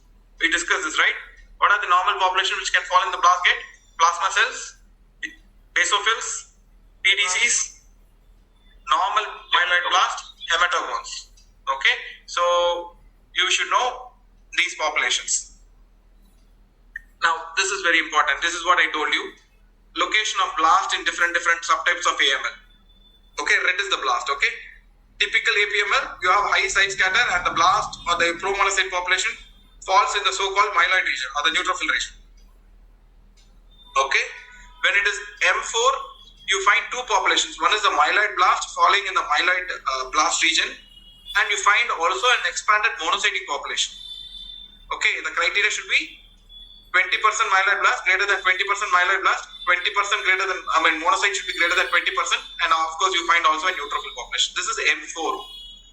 M5, you find one single abnormal population, blast population, falling typically in the blast or in the monocyte region, something like this. Okay, M2 is typical where the blast falls in the typical myeloid blast region. Okay, and in M7, as I said, 45 can be negative. Even in M6, it can be negative, or it can be in the normal dim region. Okay, so you should know where the blasts are expected in different types of AML subtypes. Any doubt? Any doubt? Clear? Clear? Great. Right. So this you know. So there are some normal population populations which can fall in the blast region, so you should not mistake them as blast, especially when they are in smaller proportion. And now blast identification AML, I said you that, right? So blast most commonly will be 34 positive and 117 positive. Myeloid blast commonly co-express 34 and 117 in variable fashion. Okay, but as I said you, there can be some cases where 34 can be negative and it is only 117 positive. A classic example is APML, and one more AML which very likely mimics like an APML, that is NPM1 mutated AML. Okay, which classically shows 34 negativity. Okay, and there are a subset of AML where both 34 and 117 is negative, which is acute monocytic leukemia, M5B. Okay, this NPM1 mutated AML, I'll show you tomorrow one case. It will mimic like APML. Only difference is it will not show that high side scatter as APML, and 13 can be lower compared to APML. Beyond that, it can mimic like APML. Even by morphology, sometimes I have seen NPM1 mutated AML mimicking like APML. Or you have a category of NPM1 mutated AML called APML like NPM1 mutated AML. So these cases can be 34 negative and 117 negative. Okay, have you heard about this NPM1 mutated AML? I suppose you should have been, right? So even that morphological I showed you, right, that fish mouth like or nuclear cupping is seen in this NPM1 mutated AML. It can morphologically mimic like APML, and believe me, by flow immunophenotype also it will mimic like APML, and you need that expertise to differentiate them. Okay, so how do you identify the abnormal? So this one I showed you in the image. Antigens expressed in a consistent and reproducible patterns with maturation. You see the continuum of maturation happening. Whereas in neoplastic, you find there is no maturation happening, and you find increased or decreased normal antigens. You find asynchronous maturation patterns. You find aberrant antigen expressions, which is very common in AML. As I said, you can have CD7 aberrancy, CD56 aberrancy, CD19 as an aberrancy, and markers will be homogeneous positivity instead of that maturation patterns. You will find that good blotchy positive. Okay, now, so this is the one I told you, like this is a granulocyte markers maturation. This one we discussed. This is monocyte markers, and this is maturation. So again, this is monocytic maturation, which happens. Okay, what I showed you earlier was a granulocytic maturation, and this is monocytic maturation. Okay, 14 is the most mature marker for monocytes. If you are dealing with immature monocyte population of promonocytes or monoblast, that may not be CD14 positive. So you should not say like, sir, I have got a case of monoblastic leukemia that is not showing CD14. It may not show because CD14 is a more mature marker. Instead, you can find CD14 more commonly in monocytic leukemias. Okay. So this is how the maturation patterns for monocytes. So as I said, 34, it acquires CD64, and finally it acquires CD14. Okay. So yeah, this is very good. You see, this is immature myeloid cells. It acquires CD64 and then it goes and acquires CD14. So CD14 is a mature monocytic marker, whereas 64 is a relatively an immature monocytic marker. So these things you should know. So monocytic leukemias with only CD14, it's okay. It's okay, isn't it? Sorry? We are not getting CD64. Yeah, you can get. See, that's what rules are always broken in leukemias. These maturation patterns will be, see, that is a classic example. What you said is a classic example for asynchronous maturation. That is maturation which is not in order. If you take normal monocytes, it should acquire 64, then only it should acquire 14. But you find a monocytic leukemia only CD14 positive, provided it's really monocytic leukemia. And if it is not 64 positive, then it's an aberrancy. It's an asynchronous maturation, which is classic for that monocytic leukemia. Yes, you can get, yes. So these rules can be broken in acute leukemias. That maturation patterns will not be followed. You can get an abrupt mature marker in immature cells. Say for example, 34 positive monocytic progenitors with CD14 positive, because that is abnormal, right? When it is 34 positive, it will not show 14. So these things will happen in acute leukemias, as we saw with B and even T. Okay, here you find, see, there is an expanded blast population red. The blue is the lymphocyte population. You find this is classic monocytic leukemia. 34, 117 both negative. So if you are not suspecting, if you are thinking like leukemias, by definition, myeloid leukemia should either show CD34 or 117. You will miss this case. So it's negative for both. It is 33 bright or moderate positivity. Okay, and this is a CD64 is positive, 14 is negative, but still it is monocytic leukemia. 4 is positive, 56 is positive, 15 is positive. Okay, so this is a classic case of monocytic leukemia M5B. Okay, anyhow, I'll show you some cases during our slide discussion. Okay, so how do you differentiate an acute undifferentiated leukemia from AML M0? Okay, by flow. Now, acute undifferentiated leukemia is very rare. First, cyto-MPO will be negative in both of them. So, cyto-MPO will not come to the rescue. So, from M1 to M5, cyto-MPO will be positive. In M0, it will be negative. So, acute undifferentiated leukemia and AML M0 both will be MPO negative. Okay, so it shows positivity to primitive markers, that is CD34. It can be TDT positive. In context to the blast, CD38 is variable and HLA-DR will be positive. Okay. So, the only way to differentiate is acute undifferentiated leukemia will show positive to only one of the non-specific lineage markers. So, when I say non-specific, I'm excluding cyto-MPO, cyto CD3, 19 bright or other markers. Okay. Now, I am putting only one. Say, for example, if the blast is showing positive to only CD7. Okay. And it's not showing positive to any other T cell markers. Similarly, the blast is showing positivity to only CD33 and it is not showing positive to any other myeloid markers. Then I would put that particular leukemia as undifferentiated leukemia. Whereas in minimally differentiated acute myeloid leukemia show positivity to any of the two markers of myeloid lineage. So it could be 1333 without cyto-MPO, or it could be CD117 positive with other marker without any other cytoplasmic MPO. Then you can put it as AML M0. So that is the difference between acute undifferentiated leukemia and AML M0. Okay, undifferentiated non-specific lineage marker only one. All others should be negative of that lineage. In AML M0, among the myeloid markers, it can show two markers, but cyto-MPO will be negative. And it should not be other acute myeloid leukemias where MPO is negative, like M6, M7. Okay. Now this is a classic undifferentiated leukemia. You find the blast is there. It is 34 beautifully positive. It has variable HLA-DR and it is CD7 positive.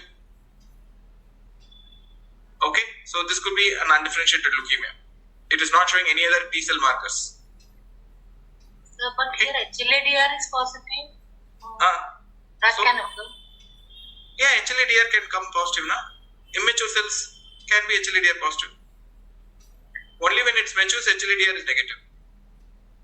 Oh, so can it? Okay. Okay. Okay. The AML M0 should be two markers of myeloid lineage. Yes, HLA-DR is not myeloid lineage. HLA-DR and 38 don't think it to be myeloid at all. It can be HLA-DR and 38 is a common marker for all, but it's a very important marker. I repeat. Okay, HLA-DR is not for any lineage. HLA-DR is negative in TALL, positive in BALL, can be positive or negative in AML. Remember like that. Okay, even ETPALL can be HLA-DR positive. Here, nothing you can put it in straightforward. You need to know certain things. ETPALL can be HLA-DR positive. Apart from ETPALL, all other TLL will be HLA-DR negative. BALL, 99% of the cases will be HLA-DR positive. Ignore the intensity, it will be positive. AML, it can be anything. HLA-DR can be positive or HLA-DR can be negative. Remember that. Now this is something looking like undifferentiated leukemia. Okay, you don't find any differentiation towards any lineage by morphology. Okay, this is AML M0. Of course, by morphology you cannot say M0 or undifferentiated leukemia. You need to do flow. Now we'll go with this. Now we find a blast here. This is with minimal differentiation. You find 117 to be positive. You find 13 to be positive. Whereas cyto-MPO was negative, 33 was negative. So this was AML with minimal differentiation. Okay. MPO should be negative. That's important. If the same case, if MPO is slightly positive, then I would put that as M2. Okay. So these are the blasts. Again, myeloid blast. So is it it should be NPO negative? AML M0 should be negative, can be negative. Isn't it like that? Should be negative. By flow? By any method, that's the definition, right? If you take FAB, M0, it's AML without differentiation, right? So MPO will be negative. By any method, let it be cytochemistry, it should be negative. By cytochemistry, if it's positive, then it will not fit into M0. No. Cytochemistry should be negative, but flow, I think can be positive. No. No, negative. Negative. I would say cytochemistry is more good. If your lab has a good cytochemistry, cytochemistry is better, of course, by a 1% than flow. So if cytochemistry is negative, of course, flow will be negative. Okay, now this is a case where you find a lot of myeloid blast. You find again blast with this thin OR rod, thin splinter-like OR rod. Okay, we're finding a lot of blast. Now we're rushing through the FAB classification from M0. So started from undifferentiated M0 to M7. We're going to see. Okay, one by one. So we find blast with thin OR rod. Again, this thin OR rod. Okay, the blast, and of course, if you do MPO, it will be positive.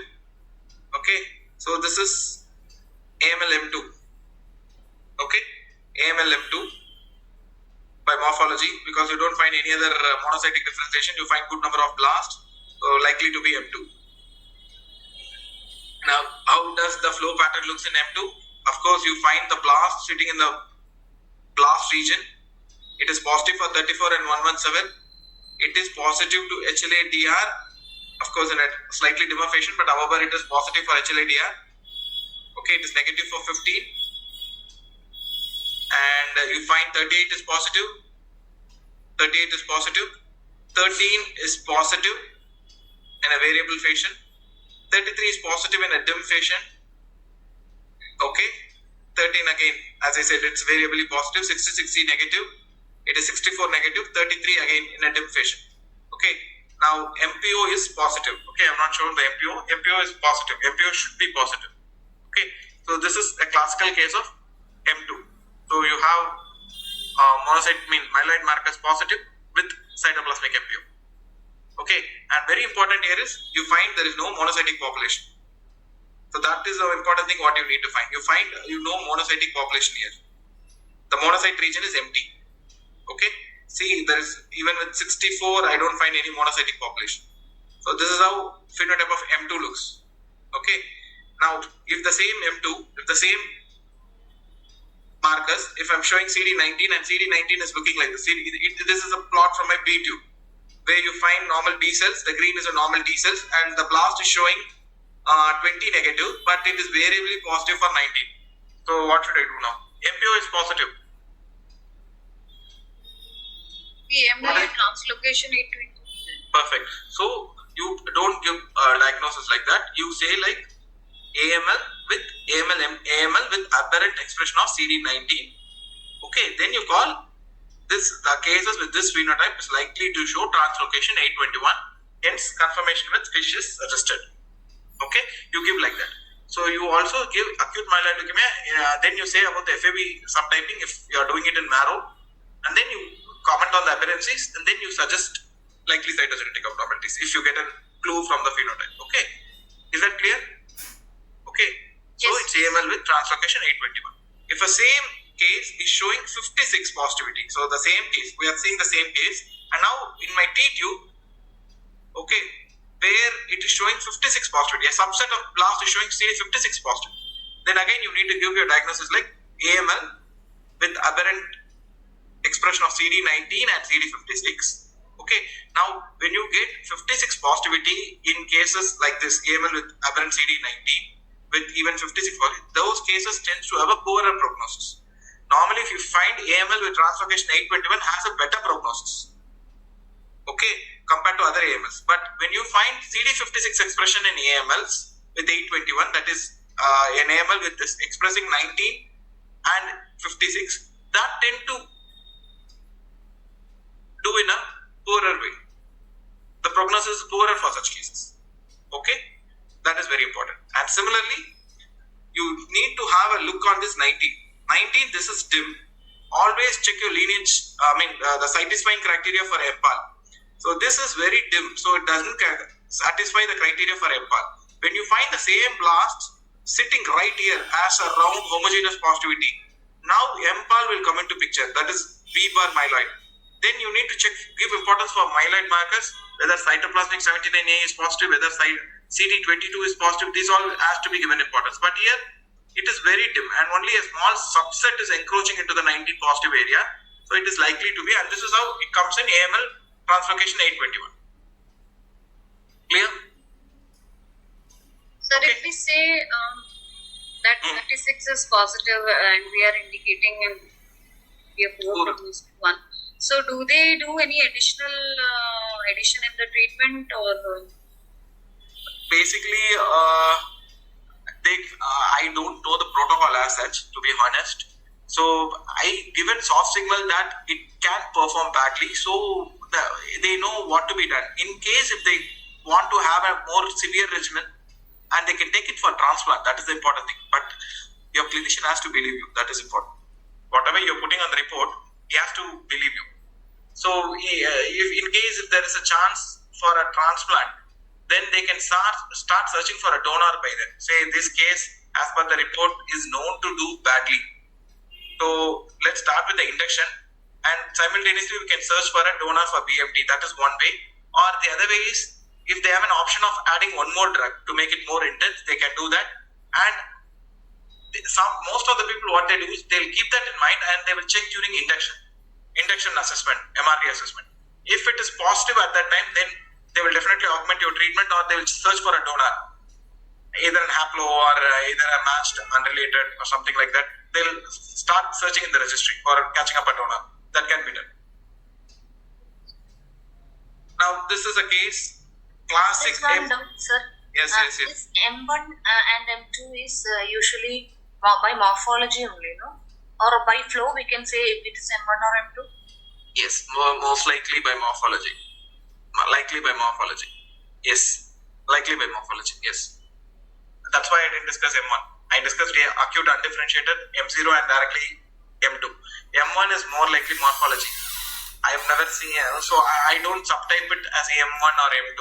It's more like morphology. You need to do basically a differential from, so it's basically morphological diagnosis. Yes, you are right, very right. Okay. Now this is a very classic APML. You find this bilobed nuclei. Okay, this is hypogranular variant where you don't find much granules in the cytoplasm, but here you find hypergranular promyelocytes with a lot of faggots. This is a faggot cell.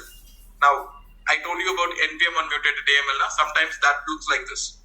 You can find even bilobation in that particular blast with the nuclear cupping. Okay, so that NPM1 mutated AML has to be differentiated from APML. Now, flow, so you know these things. I'm not going to discuss about APML. You know what is hypergranular variant and hypogranular variant. And this is hypergranular and this is hypogranular variant. This is a faggot cell. Again, this is an hypogranular variant where you find this bilobed nuclei with no granules. Flow, we discussed this, right? So, typical location is this. Don't search for here. You will not find. The blast may have side scatter, high side scatter. Even if it's an hypogranular variant, it will be falling here. Okay, so get that population, and I tell you the signature. APML will be 34 negative. Remember, 34 negative. It will be HLA-DR negative, and then this classic plot 33 versus 13. This is the plot. 33 moderate homogeneous, 13 variable. 4th point, it should be negative for mature markers like CD15. I told you CD15 is a mature marker. It is seen only from the promyelocyte stage. I mean, like from the mature marker like 11B and CD15. It will be negative for 11B and CD15. Normal promyelocytes can show CD15. I repeat, normal promyelocytes can show CD15, but in APML, the equivalent, that is the neoplastic equivalent of promyelocytes, that's abnormal promyelocytes, will not show CD15. Okay, so this is one exception to the other rules. So if I told you like in normal monocytes and monocytic leukemia may show some amount of similarity with respect to marker expression. But here APML will not show CD15, but normal promyelocytes will show CD15. Remember, if I repeat the phenotype of APML, APML, first point to catch is high side scatter. It is 34 negative. It will be most likely 117 positive. Most of the cases or nearly all cases will be 117 positive. HLADR negativity. 1333 is a beautiful plot. 33 moderate homogeneous, 13 variable. And it will be negative for CD15 and 11B. 11B is a mature marker, so CD15 and 11B will be negative. It will be MPO definitely positive. Definitely positive. Okay, so that's a classic phenotype of APML. Any doubts? Okay. So you find some AMLs with HLA-DR negativity. You should know this. APML will be HLA-DR negative. Acute megakaryocytic leukemia, that is M7, will be HLA-DR negative. Because these are leukemias which are arising in the more differentiated cell lines. Correct? When you see the hierarchy or normal hematopoiesis, this is a leukemia arising from a more committed cell, that is promyelocytes. This is again a leukemia arising from a more committed cell, that is megakaryocytes. Similarly, erythroid leukemia arises from cells committed to erythroid. So, when leukemias arise from more committed cells, they are HLA-DR negative. Don't tell monocytes, sir. Monocytes also have got committed to monocytes. Why it is HLA-DR positive? Monocytes, the differentiation is prior to this. Okay, so from as the comes from myeloid blast, you get one particular population going towards monoblast. So it's prior to differentiation of APML and megakaryocytes and erythroid. Okay, so the point here is there are subsets of AML which are HLA-DR negative. One is APML, second is megakaryocytic leukemia or M7, then erythroid leukemia which is M6, and then there is a criteria called which I'm telling you again and again, NPM1 mutated AML, which will be mimicking like APML in phenotype with HLA-DR negativity, CD34 negativity. Okay, 33 is moderate as APML, but 13 intensity will be low as compared to APML, and it lacks high side scatter as we see in APM.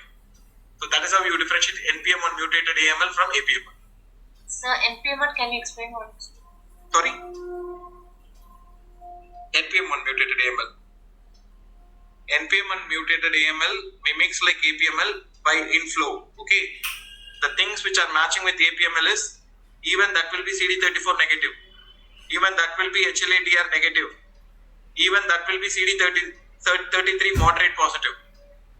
Okay, and even that will be MPO positive. Of course, not up to the intensity of APML, but still it will be MPO positive. Now, how to differentiate that is first morphology, very important. Second is the side scatter. Side scatter for APML will be relatively higher compared to NPM1 mutated AMLs. Second, intensity of CD13. CD13 will be negative or negative to dim in NPM1 mutated AML compared to APML, where it will be variable. That is, it starts from dim and goes up to the bright area. Okay, that's how you differentiate it. Tomorrow I'll show you a case. Okay, remember me. Okay, so this is now coming to the other category. From M3 we are going to M4.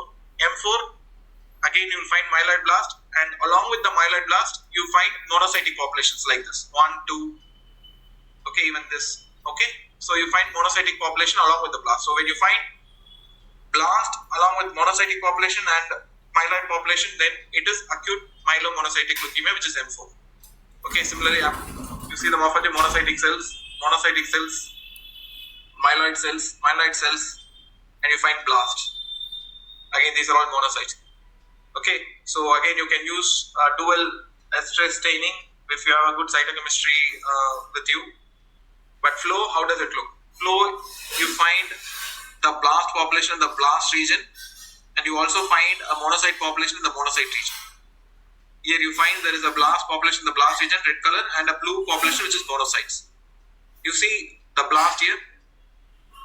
Okay, so it is 34117 positive. The blast population is 34117 positive. The monocytic population is 34117 negative. And you find this blast maturing towards monocytes. See here. Okay, so you find the blast maturing to monocytes. The blue color is the monocytic population. And if you do quantify this, this will be 20%, this will be 20%. See this, you see the beauty here, like the blast is 36 negative. It is very slowly acquiring the 64, and once it matures, it is getting 36 positivity. Okay. Similarly, if you find 14, the pattern will be similar to that. HLA-DR is positive, and you see the brightness of 33. That's how you pick up monocytic leukemias. 33 will be moderate to bright. The blast population almost overlaps with the 33 intensity of monocytes, the blue color population. Okay, you find here, see, this is what 64 and 14. The blast slowly acquires 64, then acquires 14, and the mature monocytic population has 64 and 14 co-expression. Similarly, 36, 64, you see, the blast, what you need to appreciate is a continuum in the maturation. The blast slowly goes towards the monocytic maturation. Here also with 34 and 14, first it is negative for 14, the blast, but as it goes to monocytes, it slowly acquires 14, losing 34, and then acquires moderate 14. So this is AML M4. So what I want you to understand is, the basically site scan CD45 check for two clusters. One is the blast cluster and other is the monocytic cluster. When you find two clusters like this, then it's more likely to be AML M4. So something like this. You find the blast region in the myeloid blast population, the myeloid blast region, myeloblast in the blast region, and then you find the monocytic population in the monocyte region. This percentage should be 20%. This will be greater than 20%, and even this will be 20%, greater than 20%. Then it satisfies the criteria for myelomonocytic leukemias. Sir? Yeah. Sir, as you told in the last class that in blast we'll see maturation arrest, but in the previous slide you told that there is maturation pattern.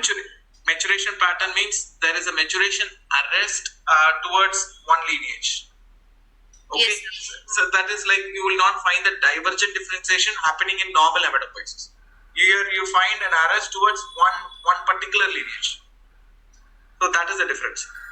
For example, maturation arrest in the sense, it's not like the arrest is not just like it will be. Then there is no classification at all. It's all AML, correct? So the differentiation is not happening towards all lineages. When there is a neoplastic transformation, the differentiation in AML M4 or M5 and M6, M7, in these AMLs, the differentiation happens towards that particular lineage alone. Towards only a single lineage. Single lineage, in contrast to your normal hematopoiesis. That is what. Okay, thank you, sir. Yeah. Now, this one again, morphology. I'm not going to take much of morphology because, see, this is a mature monocyte. This is an immature monocyte. This is a pro-monocyte with that nuclear foldings and so and so. And this is monoblast. Okay. So, this monocytic maturation also you should know. Okay. You cannot equate them directly to flow, but there are some things which can help us. Now, let's see this case. Okay. You are finding large neoplastic cells, large blast with abundant basophilic cytoplasm, some exhibiting vacuoles, opened up chromatin, prominent nucleoli. Okay, of course, this is showing a good nucleoli, and some of the neoplastic cells showing nuclear creases, foldings like this. So this is a case. If you see, most of the cells are like monoblast. This is typical of monoblast. Okay, similarly, this case, you find large nucleoli, large cells, basophilic cytoplasm, bluish cytoplasm, opened up chromatin, and very prominent nucleoli. Okay, this is monoblast. And how does this is classic. By morphology, we make a diagnosis of M5A, okay, which is monoblastic leukemia. And how does that look in flow? See, you find one single population occupying the monocytic region. Now you see from the blast region, now the neoplastic cells are, the promonocytes will occupy this region, right? We saw that the APML will occupy this region, whereas the M2, M4, okay, of course, M4 will occupy this and this, but M4, these populations will occupy the blast region, whereas the monocytic leukemias or M5 will occupy predominantly the monocytic region,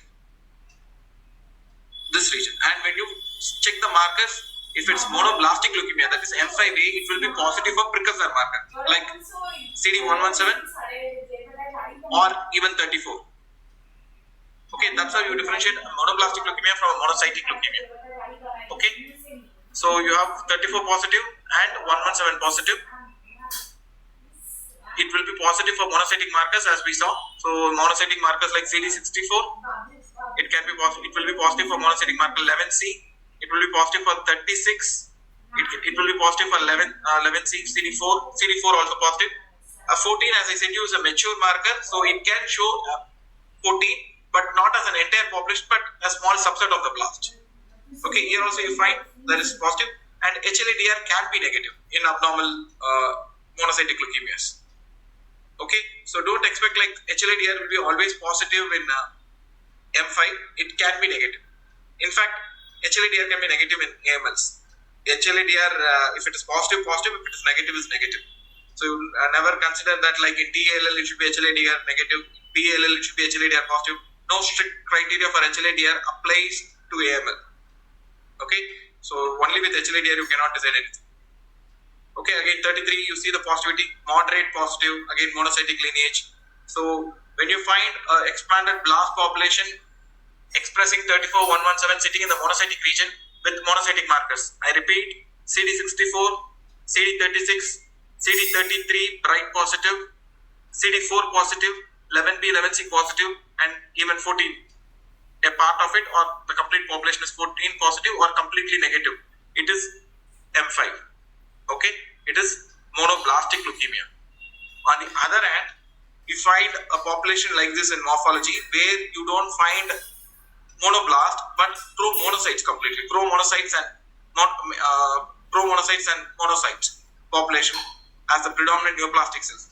Then this would be likely an M5B or acute monocytic leukemia. Okay, now the flow, how does look like for this population? Okay, so you all agree with me, right? This is all pro-monocytes. And now how that looks like, see the blast gate is empty as for M5. And now again, as with M5A or the monoblastic leukemia as we saw, there is a population sitting in the monocytic region. And when you check the markers, in contrast to monoblastic leukemia, now this neoplastic population is negative for both immature markers, CD34 and 117. Whereas it is showing markers of monocytes like CD33 is moderate positive, it is showing 64 positivity, it is showing 36 positivity, and it is showing 64, 14 positivity. And 14 is only in a subset because immature, pro-monocytes can show variable 14. Okay, but it is variable 14 positive. Okay, now the point here to differentiate between monoblastic leukemia and monocytic leukemia is absence of 34 and 117. Okay, beyond that, it shows monocytic markers. As Dr. Shaini said, like you can have a monocytic leukemia where 14 is positive and 64 is negative. So no hard and fast rules here. The neoplastic cells can show downregulation of any antigen. So never expect a monocytic leukemia to strictly show all the monocytic markers. That's why in criteria what they have said is at least for 2 lineage markers. They have not said it should strictly follow all the lineage markers. They haven't said that. They said at least any 2. Okay, so CD33, CD64, 36, CD4, 11B or 11C, okay, CD14. Among these 6, there should be at least 2 or 3 markers convincingly positive to say it is monocytic differentiation. Okay, so that is the difference between monoblastic and monocytic leukemia. So is that clear? Any doubts now? Excuse me, sir. Sorry, yeah, please. Sir, how to differentiate now when it is showing maturation? So, can it be CMML? Okay, CMML. CMML is a diagnosis by morphology, first of all. And I'm going to show you a last slide which will help you how flow can help in CMML. I'll show you a last slide I've made for you. Second. Third. Sometimes in morphology it is difficult to differentiate between whether it is an immature monocyte or it is a mature one. Okay. Okay, correct. So that is very important. Like, see, which sample is diagnostic for CMML? Marrow or peripheral blood? Bone marrow.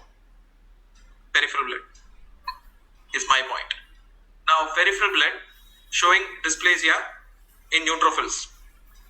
Okay, dysplastic polymorphs, dysplastic changes in the erythroids or so and so. You find monocytes which are unremarkably looking like monocytes. You will not find pro-monocytes or something. You will find monocytes, dysplasia and few blasts. And of course, when the clinician comes back to you, says like it's a chronic history with splenomegaly. I completely agree with you. There are some cases where even it was very difficult for a lot of people to differentiate CMML from AML. And I'll tell you what, AML cases in peripheral blood will mimic like CMML. And once they do the marrow, they will find sheets of blast. Okay, so that is it. So by flow wise, if you want to differentiate, there is one technique I'll tell you in the last slide. I've made a slide, I'll tell you that. But morphology will come to the rescue, definitely. But in the monocytic type, will the marrow show the blast sheets? Sorry, come again? In the M5B type, will the marrow show not blast sheets, even promonocytes or blast equivalents should be dominating. Yes. You find the promonocytes and blast, myeloid blast or the monoblast will be more than definitely the 20% criteria. It should be there. It should be there. Where the problem, as you rightly said, the problem comes in differentiating sometimes this promonocytes and immature monocytes. And when you find... I'm confused because the markers are showing the mature markers. So how the morphology will be of immature cells? Sorry, markers are showing... Markers, no, that is what I said. You don't take your maturation with morphology and your maturation with flow synchronously. Then I told you that monocytic leukemia can show CD64 negative and 14 positive. Correct. So these markers you cannot take very close with morphology. So you can't have a strict guidelines like, okay, if it's only mature monocyte, it should show CD14 and a monoblast should not show CD14. Nothing like that. No strict criteria here. Right. That is something. So in M5B also it can occur like that. There is CD64 positive, 14 negative. M5B. Yeah, it can come. See, basically you want to check whether the neoplastic cells are going towards monocytic differentiation. So at least 2 or 3 markers of monocytes, it's fine for you to decide upon. So you need not have all the markers to be positive, even if it is M5B and it's not mandatory for it to show CD14 positivity. No, nothing like that. It can be negative also, provided you have other 3 monocytic markers like 36, 64. Okay, CD33. CD33 is very important. CD33 in most of the cases of monocytic will be moderate to bright. I have never seen a monocytic leukemia with CD33 negative or dim. Whereas 14, 64, all these can downregulate. 36 also. So at least 2 or 3 markers showing a differentiation towards monocyte should be there. That is important. Right? Okay, sir. Right. Yeah, please. Sir, actually you told for CMML peripheral blood is the act for the flow cytometry, but I didn't. Not flow cytometry. I didn't say about flow cytometry. Hold on. No. You're mistaken. For morphology assessment, Okay. peripheral blood sample. I'm not saying anything from my side. It's given in WHO. If you take the WHO book, if you see peripheral blood gives you the much more valuable information on CMML than bone marrow. Bone marrow will show myeloid hyperplasia. Of course, monocytes will be there, and of course, blast will be there. But the peripheral blood will be giving you more information. I'm not saying about marrow. I am not saying about flow. Sorry. Okay. Yeah, flow. Flow. I'll tell you how CMML is diagnosed with flow. Even for flow, peripheral blood is the best sample for flow in CMML. So almost you are right. Even if you say, sir, I have a case where I have a problem in differentiating CMML and AML. So if you ask me, and would you do flow, I would say, okay, give me a peripheral blood. I will not ask for marrow. Because peripheral blood is, even if phenotyping monocyte subtyping has been described. I'll show you in the last slide, okay? Any other doubts? So shall I go ahead? Right. Now this is a case, again, you find a lot of cells. Diagnosis. Erythroid leukemia. So find a lot of pro-erythroblasts, basically, correct? Looks like megaloblastic anemia. Okay, a lot of pro-erythroblasts. So this is M6, again, a lot of pro-erythroblasts. This I have taken from internet. Okay, yeah. And you can do PA staining if needed, but this is and you can also find a lot of vacuolations in M6. That is very common. Very rare, very rare. I have seen 2 cases. Okay, previously we had one category, WHO has classified in 2008 as 2 things. One is erythroid myeloid variant of M6 and pure erythroid as 2 variants. M6 has been classified as 2 variants, but now what happened is this particular thing is gone. So this is where previously we called for M6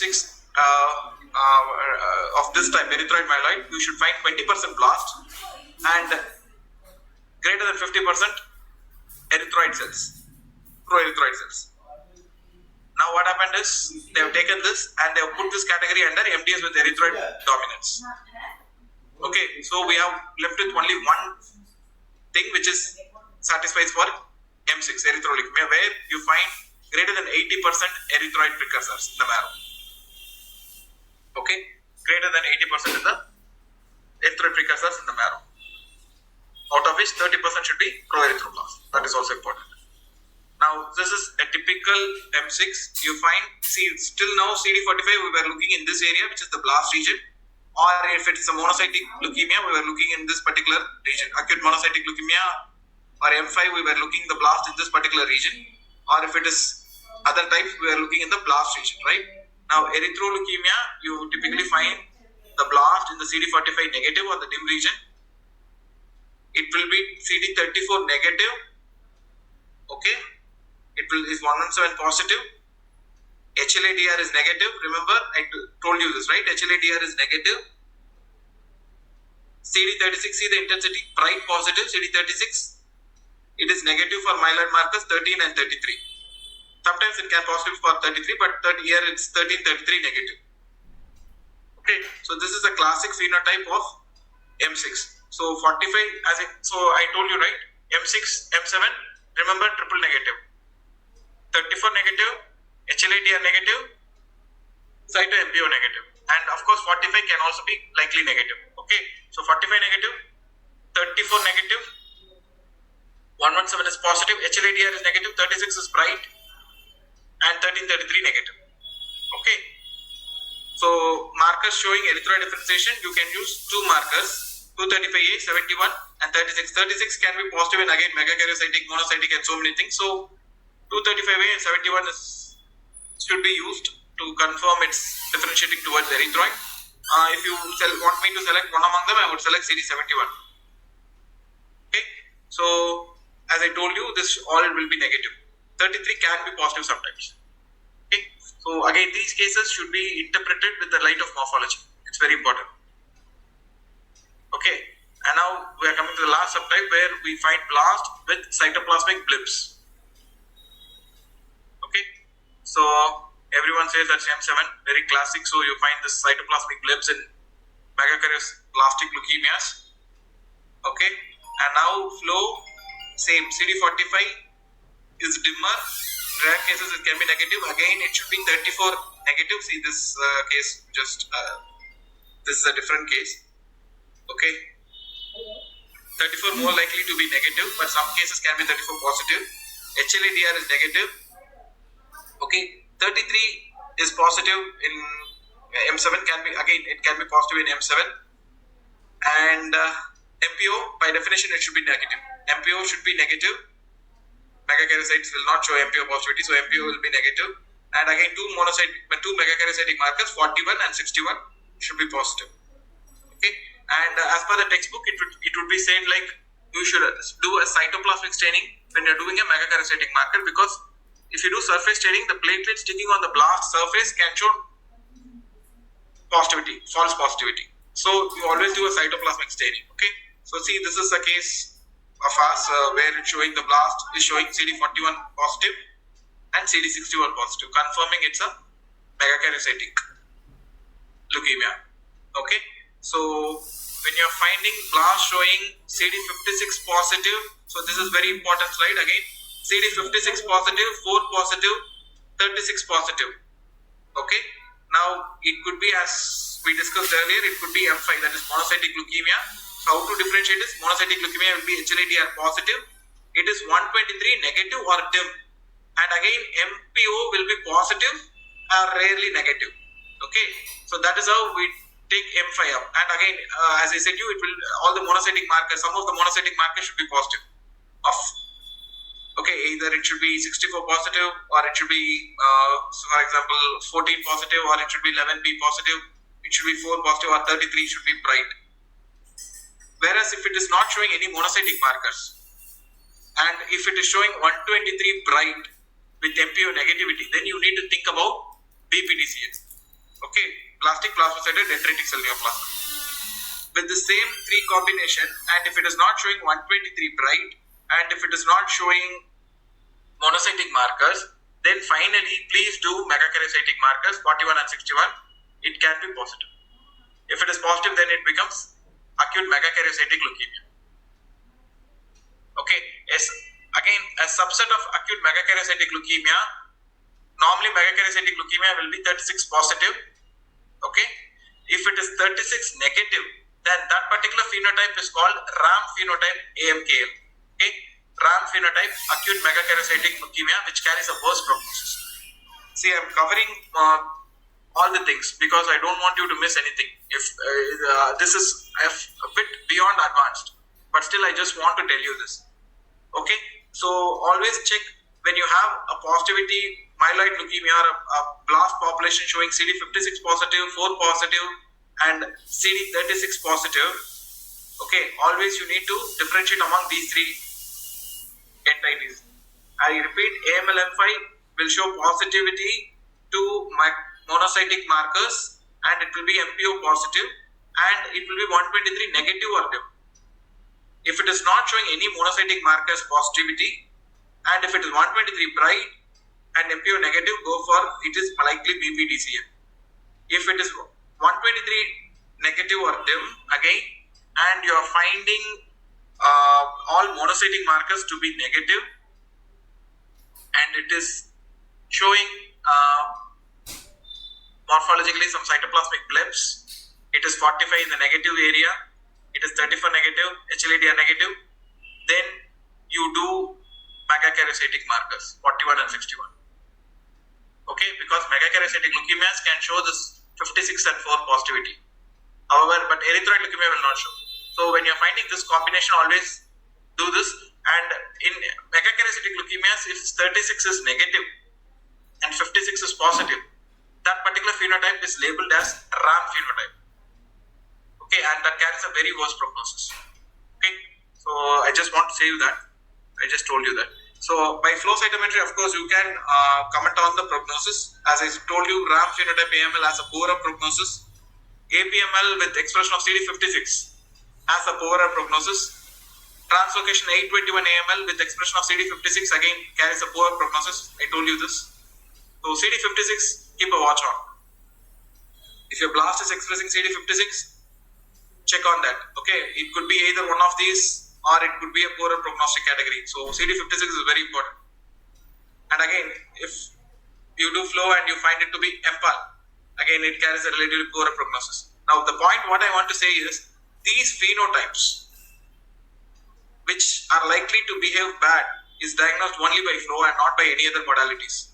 So if you're missing these diagnoses and the patient is going for other modalities like genetic testing, anything, it will not be picked up. 821 will be picked up, but 821 as per textbook will behave better. But when the same 821 is showing 56 positivity in flow, then it carries a poorer prognosis. So you should know all these things and you should write this in the report. And that makes more sense. If it's an APML and it's showing 56 positivity, so that adds a more information to the clinician. It's like it's an APML which is likely to behave badly.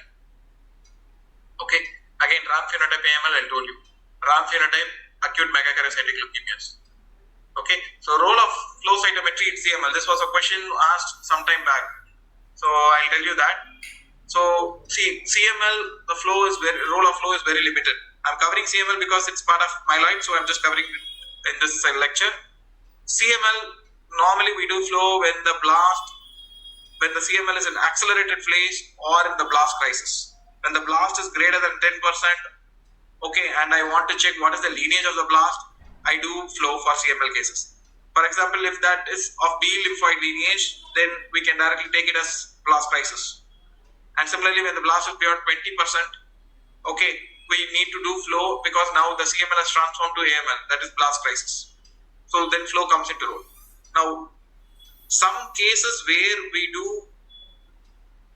flow in a chronic phase setting, that is flow in the setting of CML chronic phase, or is basically to differentiate CML from leukemia reaction. Say for example, you are getting a WBC count of 50,000. Okay, you are finding myelocytes, metamyelocytes, shift to left, everything, and you are finding some amount of basophilia. Now the clinician is saying, could this be CML or it's just a leukemia reaction? Now what you can do something like this. Okay, sorry. So you can do something like this. Now, Dr. Shiny, you asked for this leukemic stem cell, right? The stem cells, I'll tell you what is this now. So now if you get this CD34 population, okay, so the site kind of CD34, you run the sample, you select only the population showing CD34, and then you plot against 34 and 38. Now, this particular CD34 positive population, okay, will show a pattern like this. Okay, so now you select only the population which is 38 dim, like this. You draw a region around this particular population. This is called stem cell population. Okay, this is called a stem cell population. That is a 34 exhibiting population showing downregulated 38. It's called stem cell population. Now you get this population and see the expression of CD26 in this particular population. If it is normal hematopoietic stem cells, it will not show CD26 expression. If it is a stem cell population of CML, abnormal stem cell population, it will show CD26 positivity. That proves that this could be a case of CML and not a simple leukemia reaction or a non-CML case with hyperleukocytosis. So that is how in diagnostically flow is helpful. But most of the CML cases, we diagnose it basically by morphology and immediately ask for BCR-ABL gene status, fusion gene status. So the role of flow in CML is very limited unless it is not fitting into CML and they want to check by any other modality that it is not CML, then you can do this. You just need to get CD34 positive population and then you select CD34 population which is showing dim CD38, which is the stem cell phenotype, and then check the expression of CD26. So I told like this similar phenotype when the CD34 positive population with the low CD38 comes in an AML, that is called as leukemic stem cell. That is what I was telling you there. Okay, so the similar gating, you get this and check for CD26. If CD26 is the positive in a setting of hyperleukocytosis with myeloid left shift and so, it is likely a CML case. If it is not showing CD26, then it could be more likely a leukemia reaction. Okay, so that is in suspected CML cases it is being done. Okay, so any doubts? So we had cases where blasts were about 15%, but when we did the flow, percentage was less. But the cellularity was okay. Bone marrow was cellular. Yeah, see, blast percentage, most of the myelocytes in CML can be hypogranular sometimes. The granules may not be that. That may be mimicking like blast in morphology, but however, it is not blast. So that has happened and you need to go with flow. That's it. You understood this stem cell concept now? Yes. Right, perfect. Now, this is the article. If you want to read more about this, please go through it. If you have any doubts, you can ask me. It's a beautiful, but I've done this personally and it has helped me a lot. When the clinician says hyperleukocyte, could that be CML?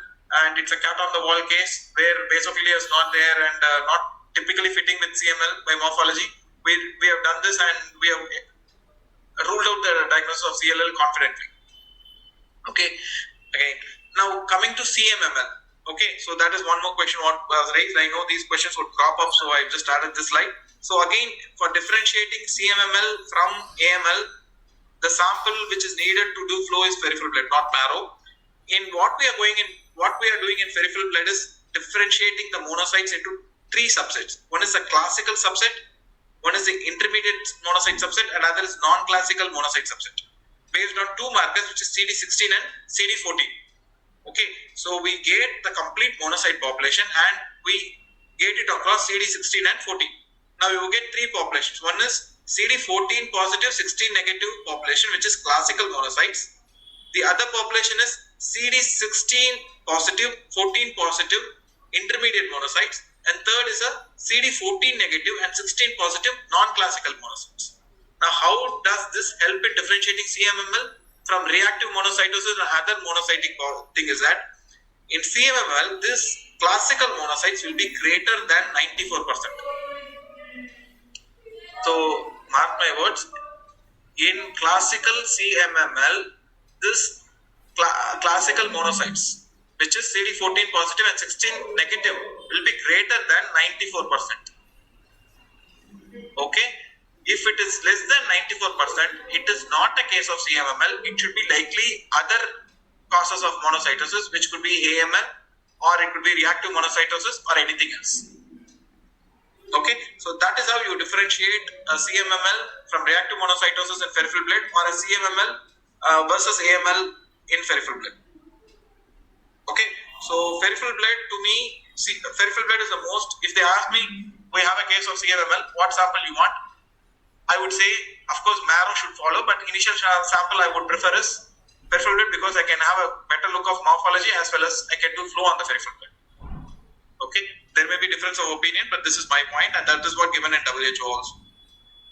Okay, now you see this is a beautiful case where this is classic CMML.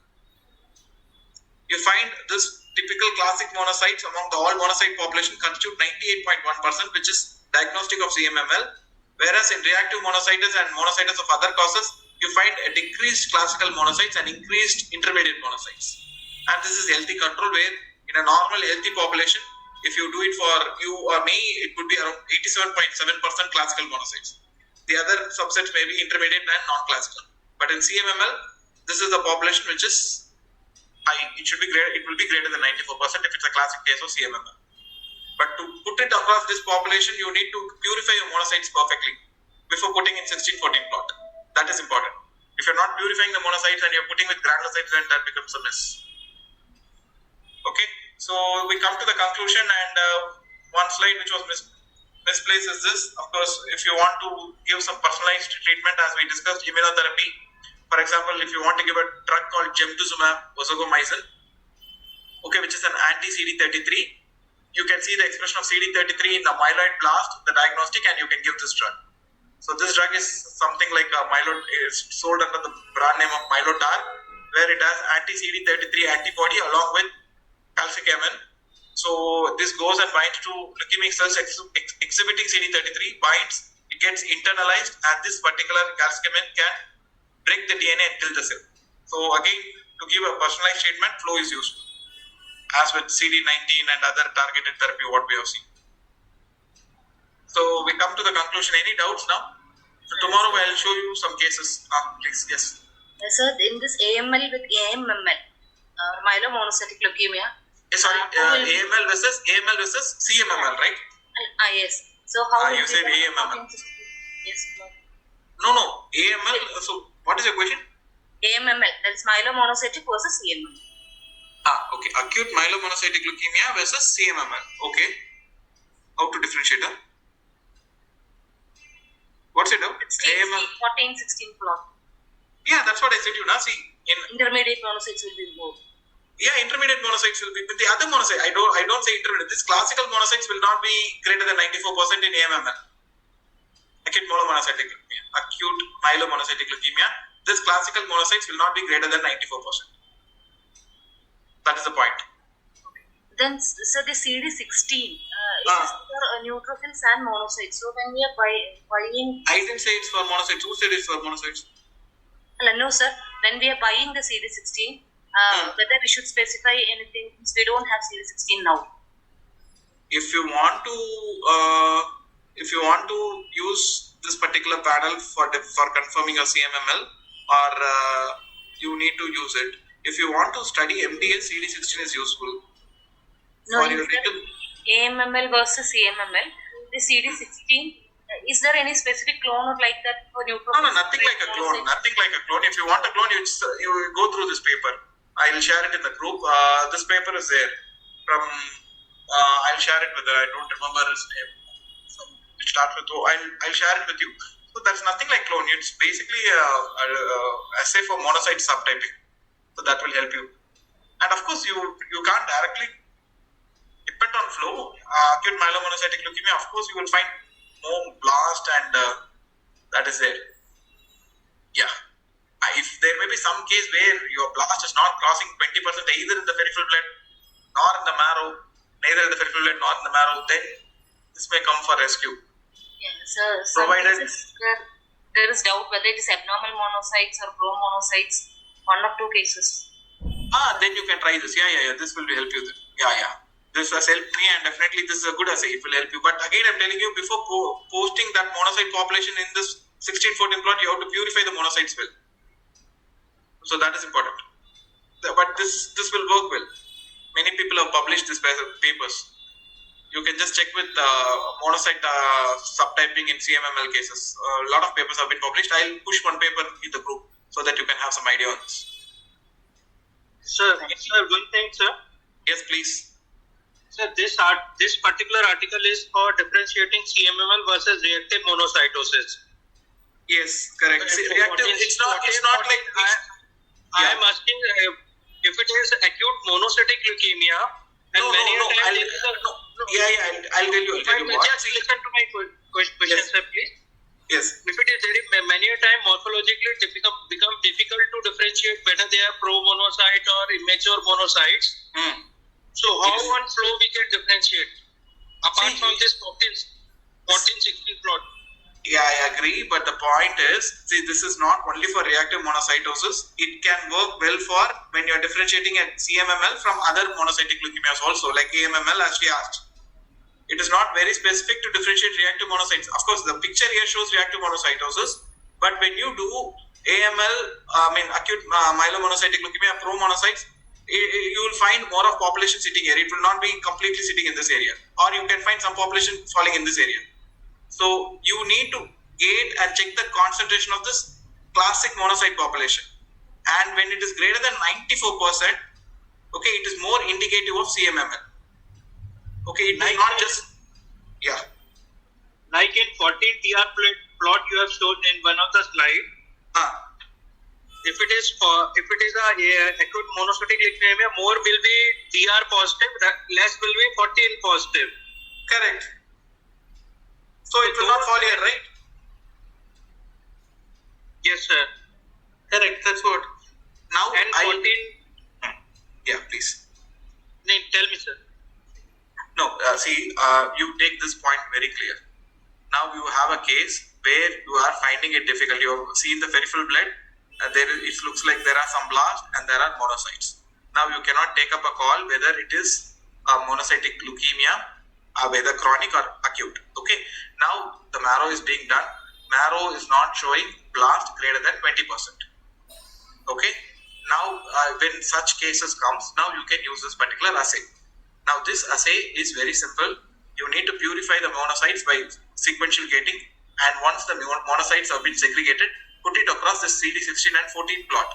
Now what has been described is CMML cases will have classical monocytes greater than 94% compared to all other causes of reactive monocyte, all other causes of monocytosis. Don't think just reactive. Let it be AMML or acute myelomonocytic leukemia or anything, or then it will not satisfy this criteria of greater than 94%. That is the point. Okay. Okay, thank you, sir. Now, pro-monocytes, if you want to know the phenotype, I'll tell you, pro-monocytes will be 64 positive, 14 will not be completely positive. 14 will be negative, or only a subset of it will be 14 positive. Okay, most of the times. But whatever I say, it's looking weak and rules are always broken. So there can be some, so don't tell me, sir, I have seen one case where it was pro-monocytes, it was 64 negative and 14 positive. Yeah, that can happen, but not commonly. Pro-monocytes will be 64 positive, 36 positive, 14 will be positive only in a subset. So pro-monocytes, no matter you run this tube, you run a typical monocyte tube with typical monocytic marker, still you can able to differentiate. Okay, sir. Thank you. Any other doubts? See, AML is tough. Of course, I have not included AML MRD into this particular course because that is even tougher. Because the differentiation pathways of the stem cells towards different myeloid, even I am not 100% perfect. Before I tell someone something, I should be perfect of. So that's why I have included BT myeloma and not AML MRD into this. AML is tough. Similarly, phenotyping, B and T is relatively easier. AML is likely tougher. But still, once you keep on doing, you will get a lot of things. And when you are doing things, you should, as I told you, when 34 negative, HLA-T are negative, okay, and what is the other one? MPO negative, and 45 slightly dimmer. Automatically, your mind should think, could this be monocytic? It could be an, could this be an M7, M6? Automatically should start thinking. Similarly, when it is showing, as I said, you 56 positivity, 4 positivity, okay, then MPO, then you need to think with your DDs. So you should think about across all lineages. Because BALL, it's only B. TALL, only T. But myeloid, you need to check with monocytic differentiation, you need to check with erythroid, megakaryocytic, dendritic cell. All these things have to be differentiated. Of course, though it is rare, you should not miss them. Because that is our ultimate goal. Any other doubts? Should we meet tomorrow with a set of cases? Yes, sir. With no other doubts, then fine. Thanks a lot. You people are great, really. Sitting for almost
তারপরে একসাথে মধ্যে